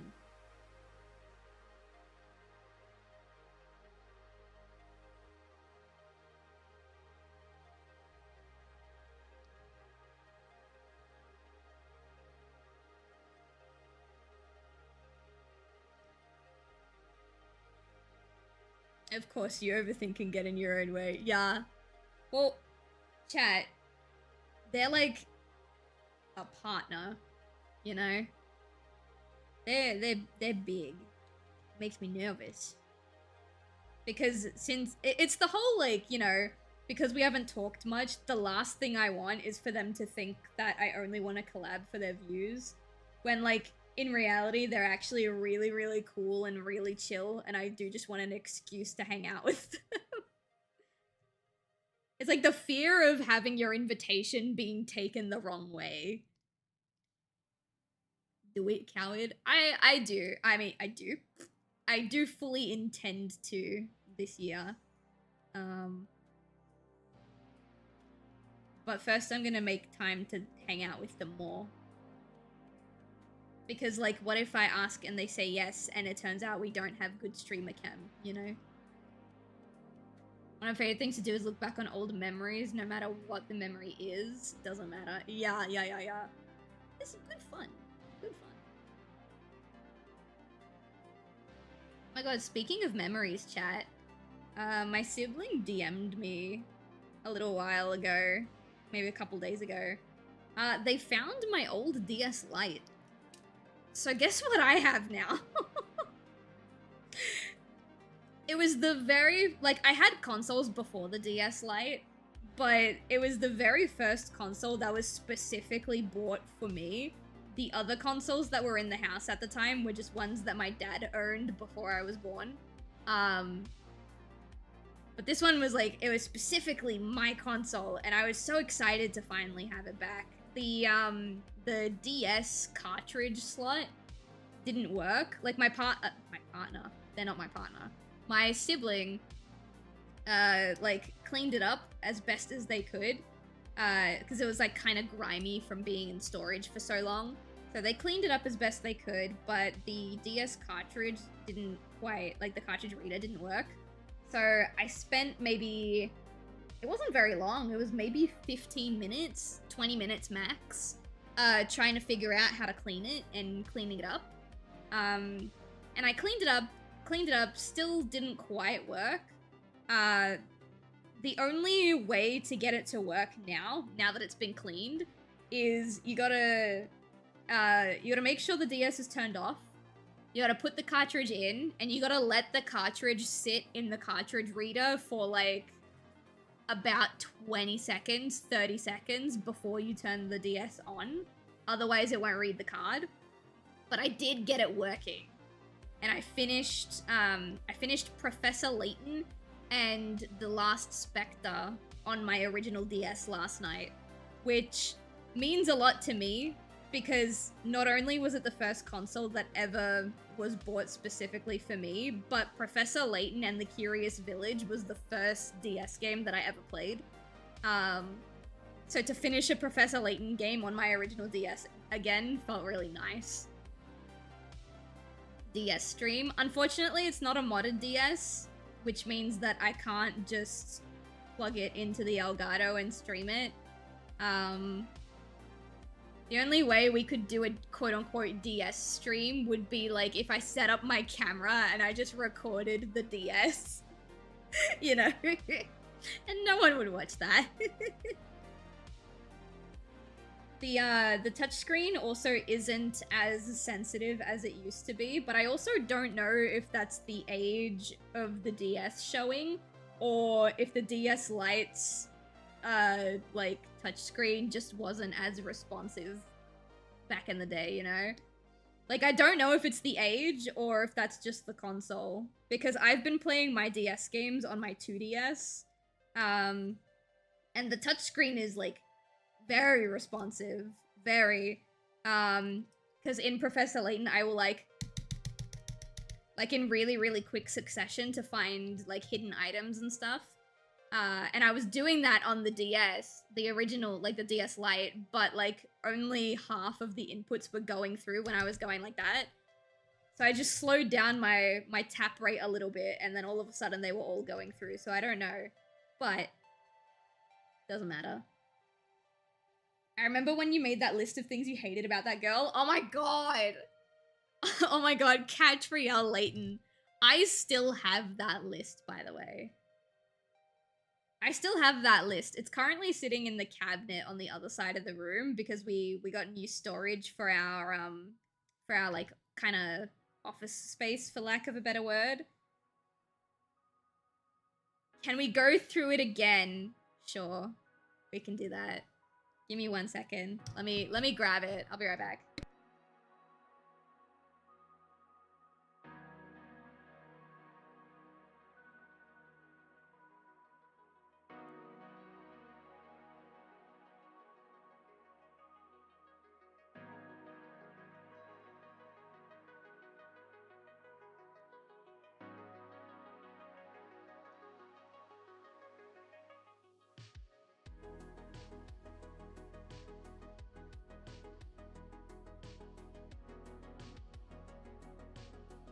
Alright, I'm back.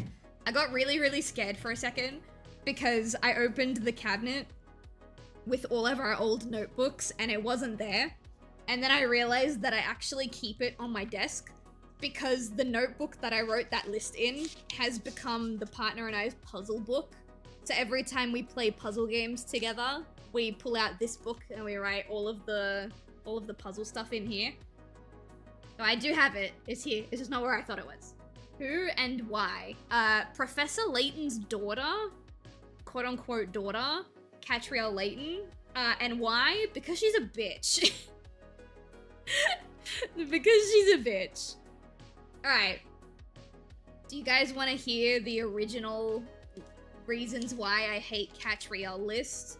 It is 1, 2, 3, 4, 5, 6, 7, 8, 9, 10, 11 A5 pages long. It's a doozy. If you made a whole list explaining why, I can imagine she is. Alright, are you ready? So, here are the reasons why I hate Catriel Layton as a character. She lets the inspector's case go before Shell's case at the start of the game, simply because it's more interesting, even though Shell's case was more serious and he came to her first. She quote-unquote said, I never asked for an assistant to her assistant multiple times, but also refuses to let him go. Devalues Ernest as a person directly to his face on multiple occasions. She forces Ernest to do things that he expresses multiple times that he doesn't want to do. She is directly rude to Inspector Hastings, who is technically her superior. She wants to buy cake for herself, like pauses an entire investigation to buy cake for herself. But when Ernest solves a puzzle, she says cake to celebrate will have to wait. So she pauses an entire investigation. She's like, oh, I want cake. And then he actually progresses the investigation. And she's like, oh, you don't get cake though, you have to wait. Which to me is just a bitch move. She is rude and degrading to Shell, the literal dog who came to her for assistance. She's passive-aggressive to my favorite character in the game, Doug Dirt, the news reporter. She's rude about Inspector Hastings, so she's rude to and about Inspector Hastings, to his face and behind his back. She poses like a bitch. At this point, I'm just getting petty. She poses like a bitch. She cares more about her reputation as an investigator than actually solving the case. One question. Yes? May I help you? Because this is long. That was page 1 of 11.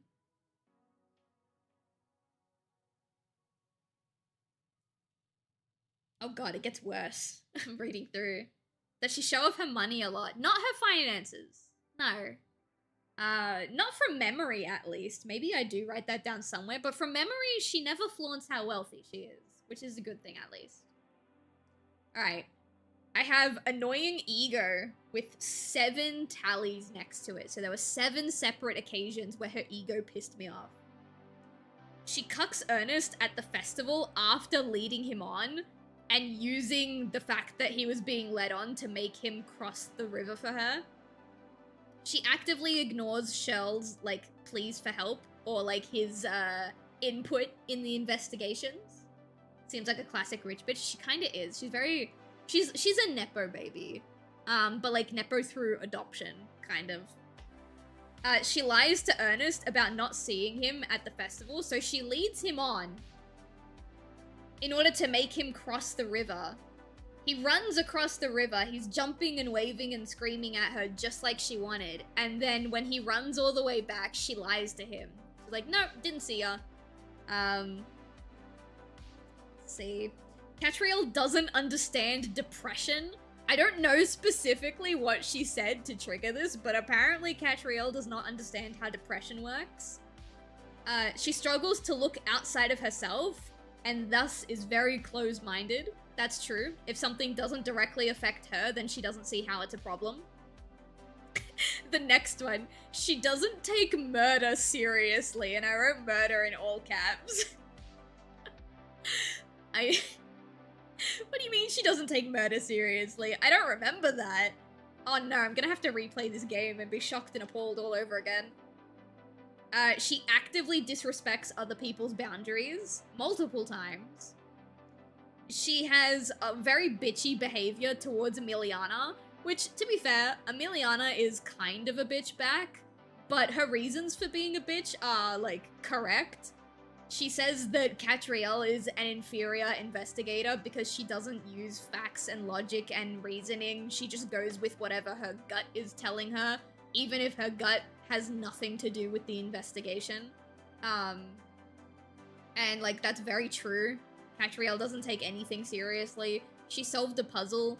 She solved an entire investigation one time because she got hungry and she wanted to go to a cafe. And on the way to the cafe, she literally stumbled across the answer completely by coincidence, you know? That kind of behavior. She plays dumb when Emiliana turns around. She's like, you hate me, don't you? It's like, what? No, I don't. We're besties. When, like, she does hate her. She's actively making backhanded remarks towards the mayor and, like, her skill at, like, when it comes to running the town. She asks people about their special interest and then complains when they talk about their special interest for too long. I feel like that's self-explanatory. This one just says hypocrite. I don't know what triggered that, but I agree. Hypocrite. I remember shipping those two, the Toxic Yuri. Yes! Yes. I did like that Toxic Yuri ship. She is neglectful of Shell's needs as a dependent, because remember, Shell is literally a dog. She's too irresponsible to run a business. She refuses to show empathy to cinema employees. She brings Shell into a private business without explicit consent, assuming that it must just be okay. She deliberately ignores the stressed out Mr. Frames before explaining she's investigating. So she comes in to investigate a case. She shows up in a restricted area that she's not supposed to be, and they deliberately stress this man out for, I shit you not, the scene goes on for like 10 minutes before they finally are like, oh no, don't worry, we're here to investigate. And then he finally relaxes. Like, why couldn't you say that when you entered the door? You know what I mean? She actively threatens a bird's life simply for making a joke at her expense. Like, what? I do remember that, but like, what? Gully, what are you doing? I think this was actually Skinner who said this in chat, and I thought it was funny, and I wrote it down on the list. She has the emotional intelligence of a tree frog. And I don't know why, but that sounds like a very Skinner thing to say, which is why I think it was them that said that.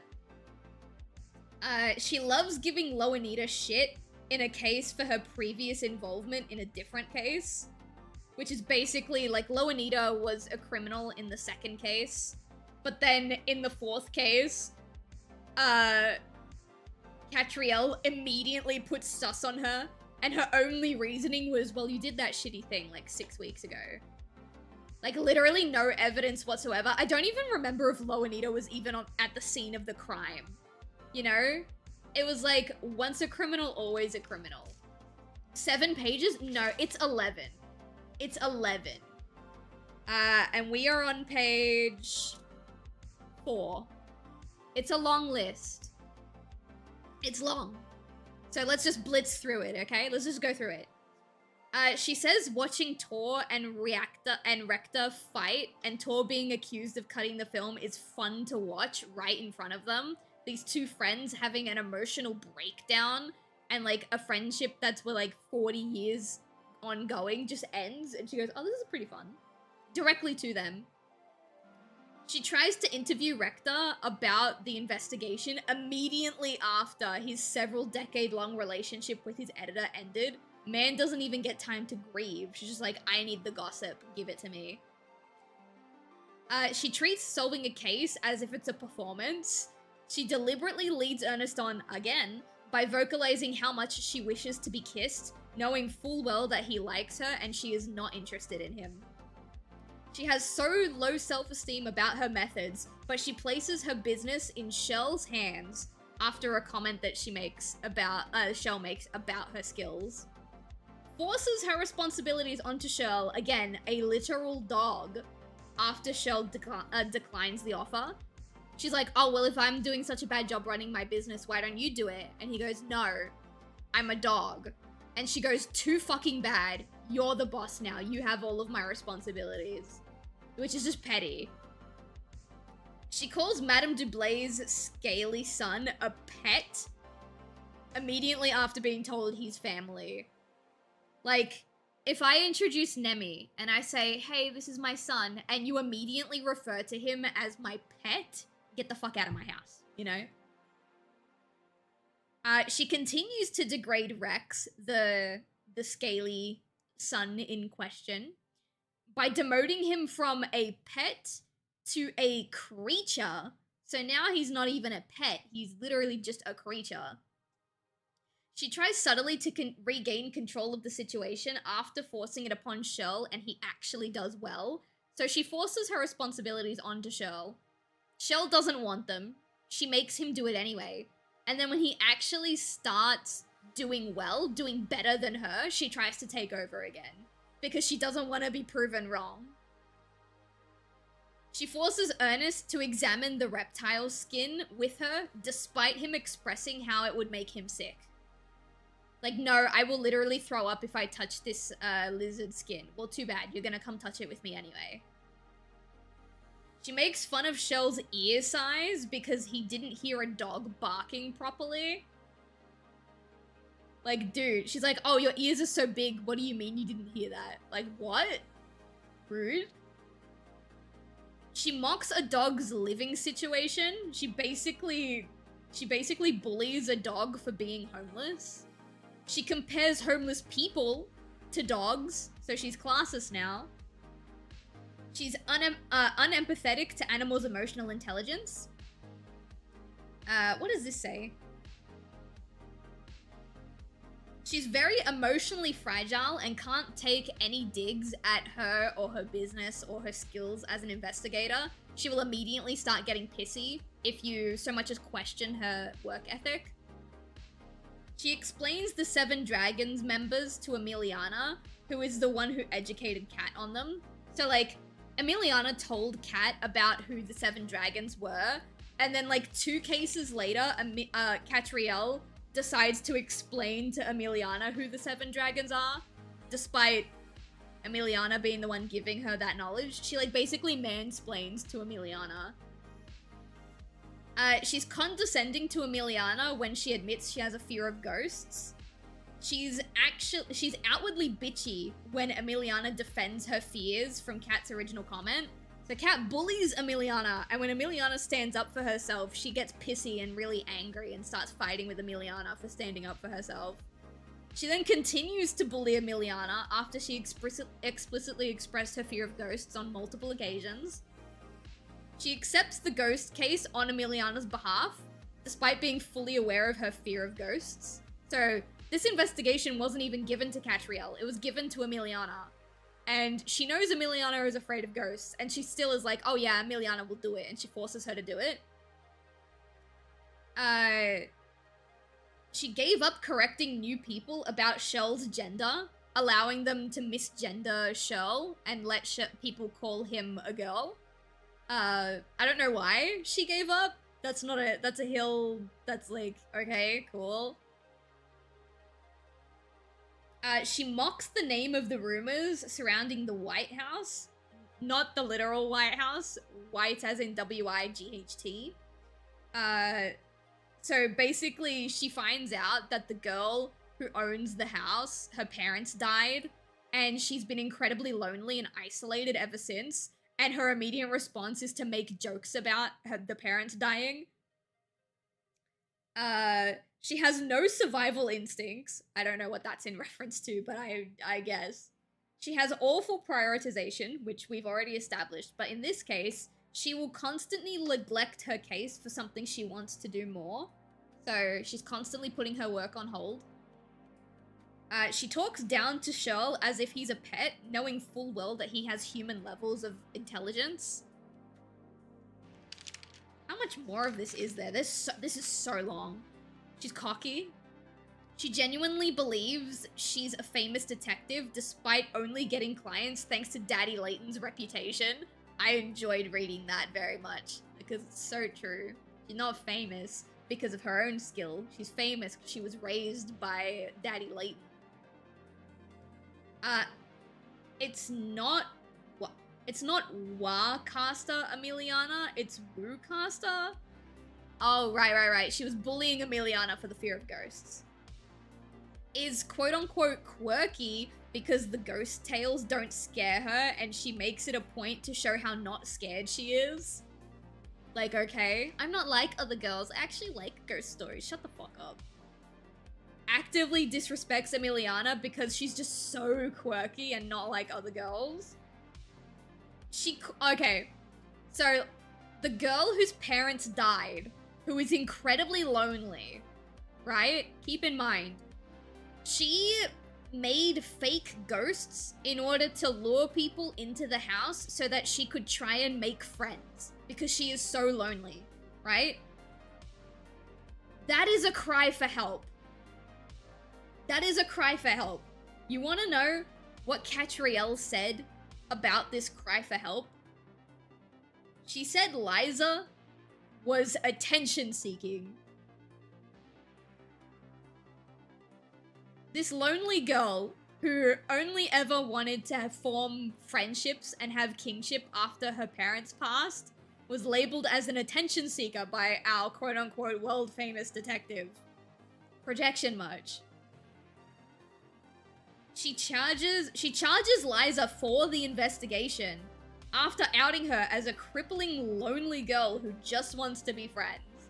So she was like, oh, you made us do the investigation because you're super lonely and you want friends and you really wanted to be friends with us. Oh, that's so cute. I still need my money. Her parents died. I would hate her too. Yeah. Passively condescending to Inspector Hastings, again. She takes Bianca's pessimism about solving the case as a personal attack on her skills. So there's a case that's like I think it was like literally hundreds of thousands of dollars being taken from a bank.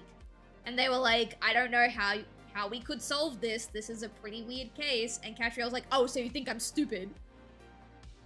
Yo. She feeds into Sloane's vulnerability about not knowing how to talk to people. So someone confides in her that they don't know how to communicate, and they're like, yeah, you really don't. That's probably why you have no friends. Like, bitch, no one asked you. Yeah. She threatens Shady, another character, with Shell biting his ass, against Shell's will, by the way, to make him talk. Like, if you don't give me the info you want, my dog's gonna bite your ass. And the dog's like, I don't want to bite his ass. Like, too bad, you're gonna bite his ass.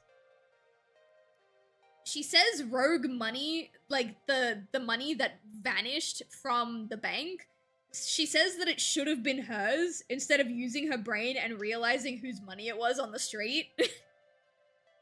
You know? Like, because she's a member of that bank. She straight up calls Sloane's ugly. The direct quote is, he's a little overbearing to look at. After he sent her flowers. He sent her flowers for solving the case as a kind gesture and a way to say thank you. And her immediate response is, nah, he's ugly. Dude. Openly mocks Ratman's outfit to Ernest, who is a really big fan of Ratman. It's like, oh, you like this thing? I'm gonna tell you how this thing is stupid. She threatens to replace Shirl over a joke about her name. So he made a joke at her expense, and she was like, ha ha ha ha ha, you're replaceable. Like, what? She's reckless with her life. This next one literally just says gentlewoman with 8 tally marks next to it because I think the term gentlewoman is cringe and she shouldn't be using it. She's condescending to Shirl yet again. Your name wasn't mentioned once. Why are you assuming we're calling you stupid? Exactly. I would tell her you're wasting your time as a detective. The brothel is that way. At least you can put your mouth to better work there. Yeah, she deserves to hear it too. Fucking bitch. She seems like the kind of person that would try to send someone to jail for looking ugly. She would. Also, hi Fluttershy. We're reading a list of why I hate Catriel Layton from like a year ago, maybe a year and a half ago. She is clinically stupid. She wants to chase a literal rat to ask them if they know about the Ratman. She immediately gains more of a superiority complex simply because she has a deluxe room on the ship. So this is a separate investigation. They were invited on a cruise ship and she got a deluxe room. And now all of a sudden she thinks she's hot shit because she has a deluxe room. The next one just says stupid. And the next one just says bitch. So stupid with business speak and bitch. Passive aggressively mocks Shell for being short when he is a literal dog. This next one just says droopy ass eyes. Couldn't pay attention to boat law for 3 sentences. So they're talking about the history of the boat. They get 3 sentences in and she's already falling asleep. She ignores Emiliana's presence when stating there's a detective on board. When there is a detective, her name's Emiliana, shut up. She cares more about the bidding slip for the golden statue on the boat than she does about actually finding the golden statue. She uses Godwin's Day. I didn't know what Godwin's Day is. Apparently Godwin's Day is a bank day where literally no one is allowed to work in the UK. Like everything is shut down. It's like a public holiday. She uses Godwin's Day as an excuse to not tidy up her filthy ass apartment.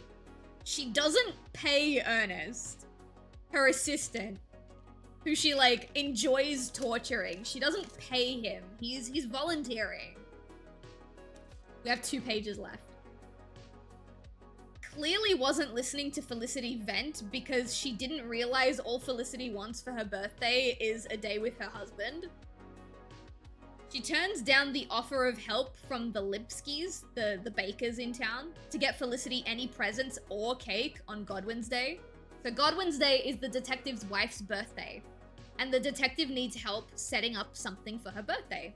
And the bakers went to Catriel and they were like, hey, we're bakers. We know it's Godwin's Day, but we will totally help bake a cake for the inspector's wife. Because we like her. She's fun. We will bake a cake. And Catriel's like, no, it's Godwin's Day. You're not allowed to. No bake cake.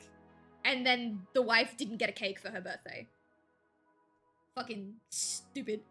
Hyping up her guesswork as inspirational insight. That's what she calls it when she's like, quote unquote, investigating. Physical abuse against a dog for wanting credit for his work. I feel like that sentence speaks for itself. She tells Ernest she only wants hard facts, despite Ernest already giving his factual testimony to her. The next one just says fucking stupid. Demeaning to Ernest for taking her word at face value after telling him to trust her. So she's like, I trust me. And he goes, all right, I trust you. And she goes, ha, you're a fucking idiot for trusting me. I hate people like that. unsupportive of Ernest's excitement for finally setting foot into the uni proper. So Ernest was like falsely accused of a crime that meant he couldn't attend his university, and Catriel cleared his name, and he was finally able to go back to school and study what he really loved, and she mocked him for being excited about that. Alright, we're on the last page. She takes advantage of the latent name despite not being his child as a way to not have to prove herself. Nepotism. She made a passive slight at how Herschel Layton maintained his desk, despite her desk resembling 6 car accidents on the highway. Yeah. How dare you mock how your dad keeps things when your stuff is so much worse. She victim blames Dr. Ohm because he forgot to lock his window. So Dr. Ohm had some very important essay papers stolen from him, and she was like, oh, well, clearly it was your fault because you left the papers in a room with an unlocked window. So like, you were basically asking for it to get stolen. That's basically what she said. She decides to joke about not believing Ernest anymore, knowing that he is very dependent on her and is desperately seeking simply to be believed that he didn't steal these papers. So, emotional abuse. She starts bossing Ernest around before she even hires him or even befriends him at all. Like, he is a stranger asking her to investigate his case, and she is immediately treating him like a slave. And then she turns around and says, I never wanted an assistant, despite, like, treating him like this. She's actively running away and avoiding arrest despite knowing that it'll make things worse. Honestly, that one could probably be taken off the list, but at that point I just hated her so much I wanted to get her for everything. She claims she can outstrip Professor Layton in the puzzle solving department. Which, like, no, he is literally the puzzle solver of all time. Like, the fact that you even hold his name is appalling. He should disown you right now. And that is the end of the list. That was a very long list. My throat hurts very much. I'm gonna have quite a long sip of water. Not a single point so far has been invalid. And there are people out there who are like, oh my god, Catriel is so kind and lovable and open-minded and sweet. And I'm like, did we play the same game?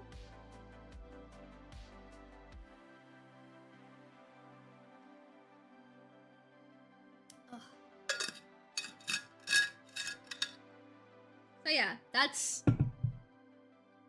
been a really long time since we played that game. And the thing is, as much as I hate Catriel, and I think the story is absolutely atrocious, in terms of puzzles, if you have never ever played a Professor Layton game before, I would say it's an okay entry point. If you have played a Professor Layton game before, don't touch it. But if you haven't, it's alright. Must have been a secret DLC we didn't hear of. I hope not. The version that my partner bought for me was the deluxe edition, which means it should have everything. There's also another game about another Layton child, Layton's adoptive son, Alfendi Layton. It's a mobile game, which I have, but I only have the first half of it because only the first half of the game is free, and then you gotta pay for the other half, and I'm stingy.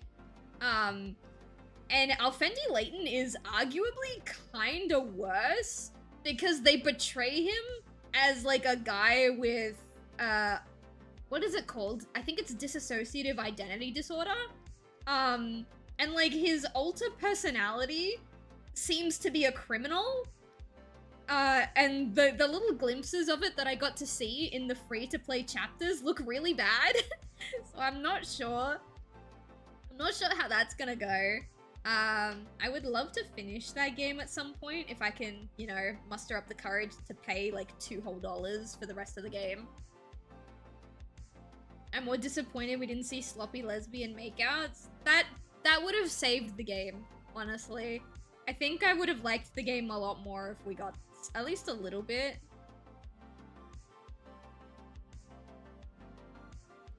Put Ernest in the cuck chair, you know?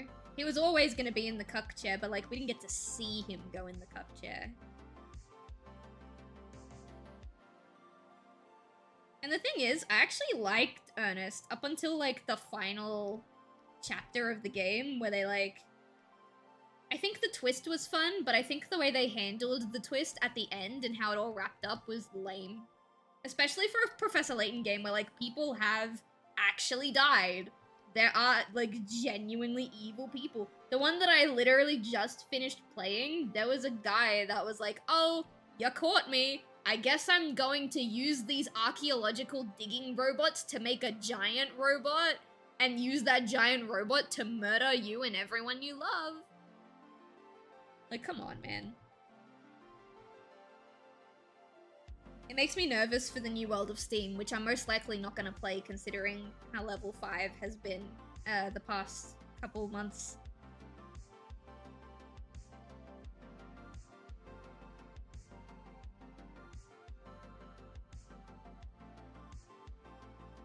Really? Yeah. There were a bunch of tiny archaeological digging robots, and they all had little magnetic pieces, and they all came together to make one big mecha robot.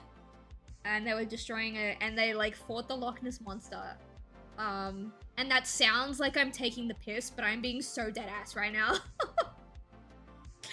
I know it sounds like I'm taking the piss by saying that, but I am being so genuine.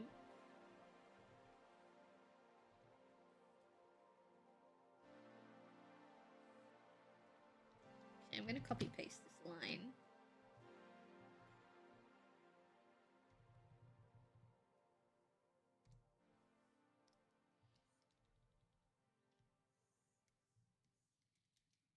How many times has this trope been used in movies and video games? In Professor Layton, it's actually very common. I don't think it was in the first game.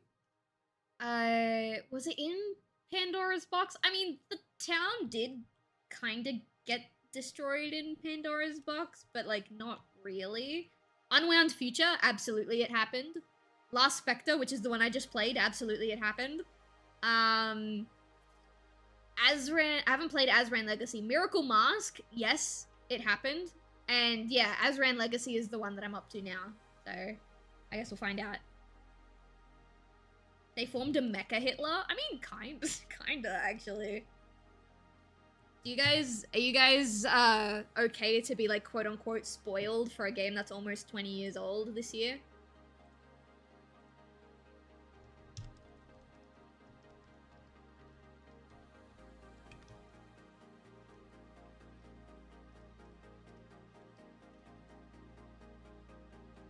Find it. Professor Layton and the last, and the Spectre's Call. It's Last Spectre in the US and Spectre's Call in the UK, I think.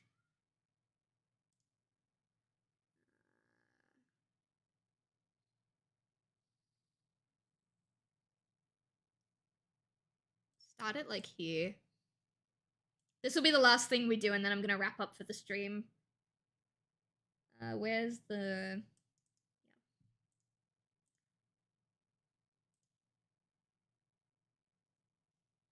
turn this down because I'm gonna turn it up here. And we might have to fandangle it a little bit because level 5 really likes to copyright stuff, so this might not make it into the VOD, so just be wary of that.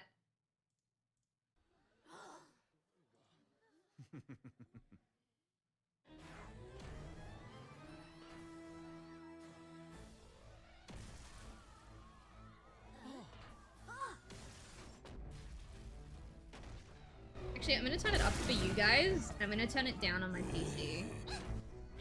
Ariana, don't move! Luke, wait!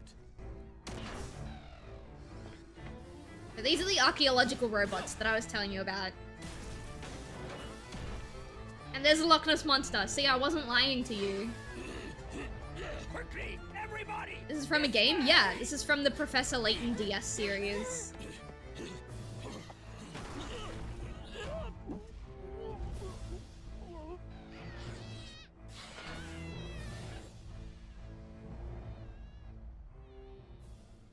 Well now, I believe the time has come. Here they go. They're gonna do the mecha robot thing now.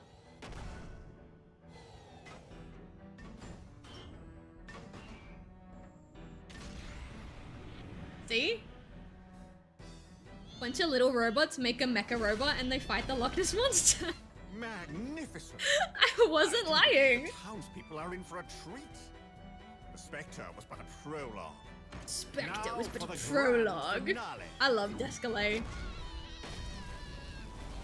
Alright, I can't show you too much, otherwise we're gonna get, like, you know, struck. There you go. Looks like a movie? Yeah, I really like the Professor Layton games. Those were the games that, like, made 8-year-old me go, like, oh, this is, like, art, you know? Those games are the ones that taught me that games can be so much more than just a game. The animation is beautiful, the puzzles are lovely, the music, oh my god, the music is beautiful. It's just, I just have so many nice memories of those games.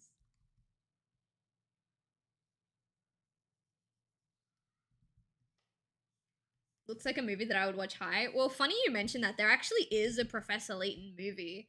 It's called Professor Layton and the Eternal Diva. And there technically is a second one, but also technically not really, because the second movie is like clips from the Catriel Layton anime, and it's just all of the clips that Professor Layton is in compiled into a movie, because Professor Layton has his own B-plot in that anime. And people hated Catriel Layton so much that they just clipped his parts and turned his B-plot into a film, which I haven't seen yet. I don't remember what it's called.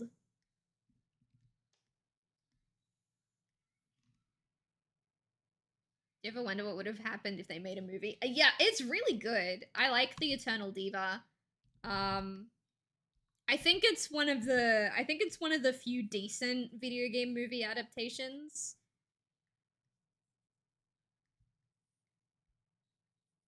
All right, we're gonna wrap up now. I didn't get as far as I would like to get, but that's because I got sidetracked in professionally hating Catriel Layton. But that's okay, because it just means that we have more stuff to do during next week's art stream. I need to make a new folder for this comm. This is Sora. I keep folders for each individual commissioner. So, like, you go into my commissions folder and there's, like, a huge list of everybody, even if they only ever commissioned one piece. Alright, but that's where we're gonna wrap up today. Thank you, everyone, for joining me. It's been a good time. I really enjoyed doing this. It was good fun. I'm gonna leave the femboy on screen.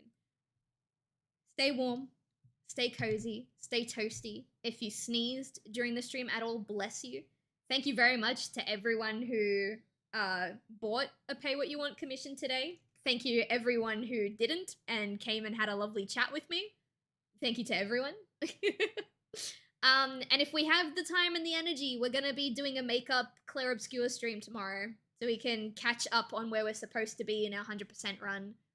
And if you want to see the stream schedule for next week and for future weeks, ! Discord in the chat. You'll get a link to the Discord server, which is the only place that I put my stream schedule. Every other place, you just kind of have to wait and see if I'm streaming. And yeah. Good night, everybody. My throat hurts after reading that list. I need like a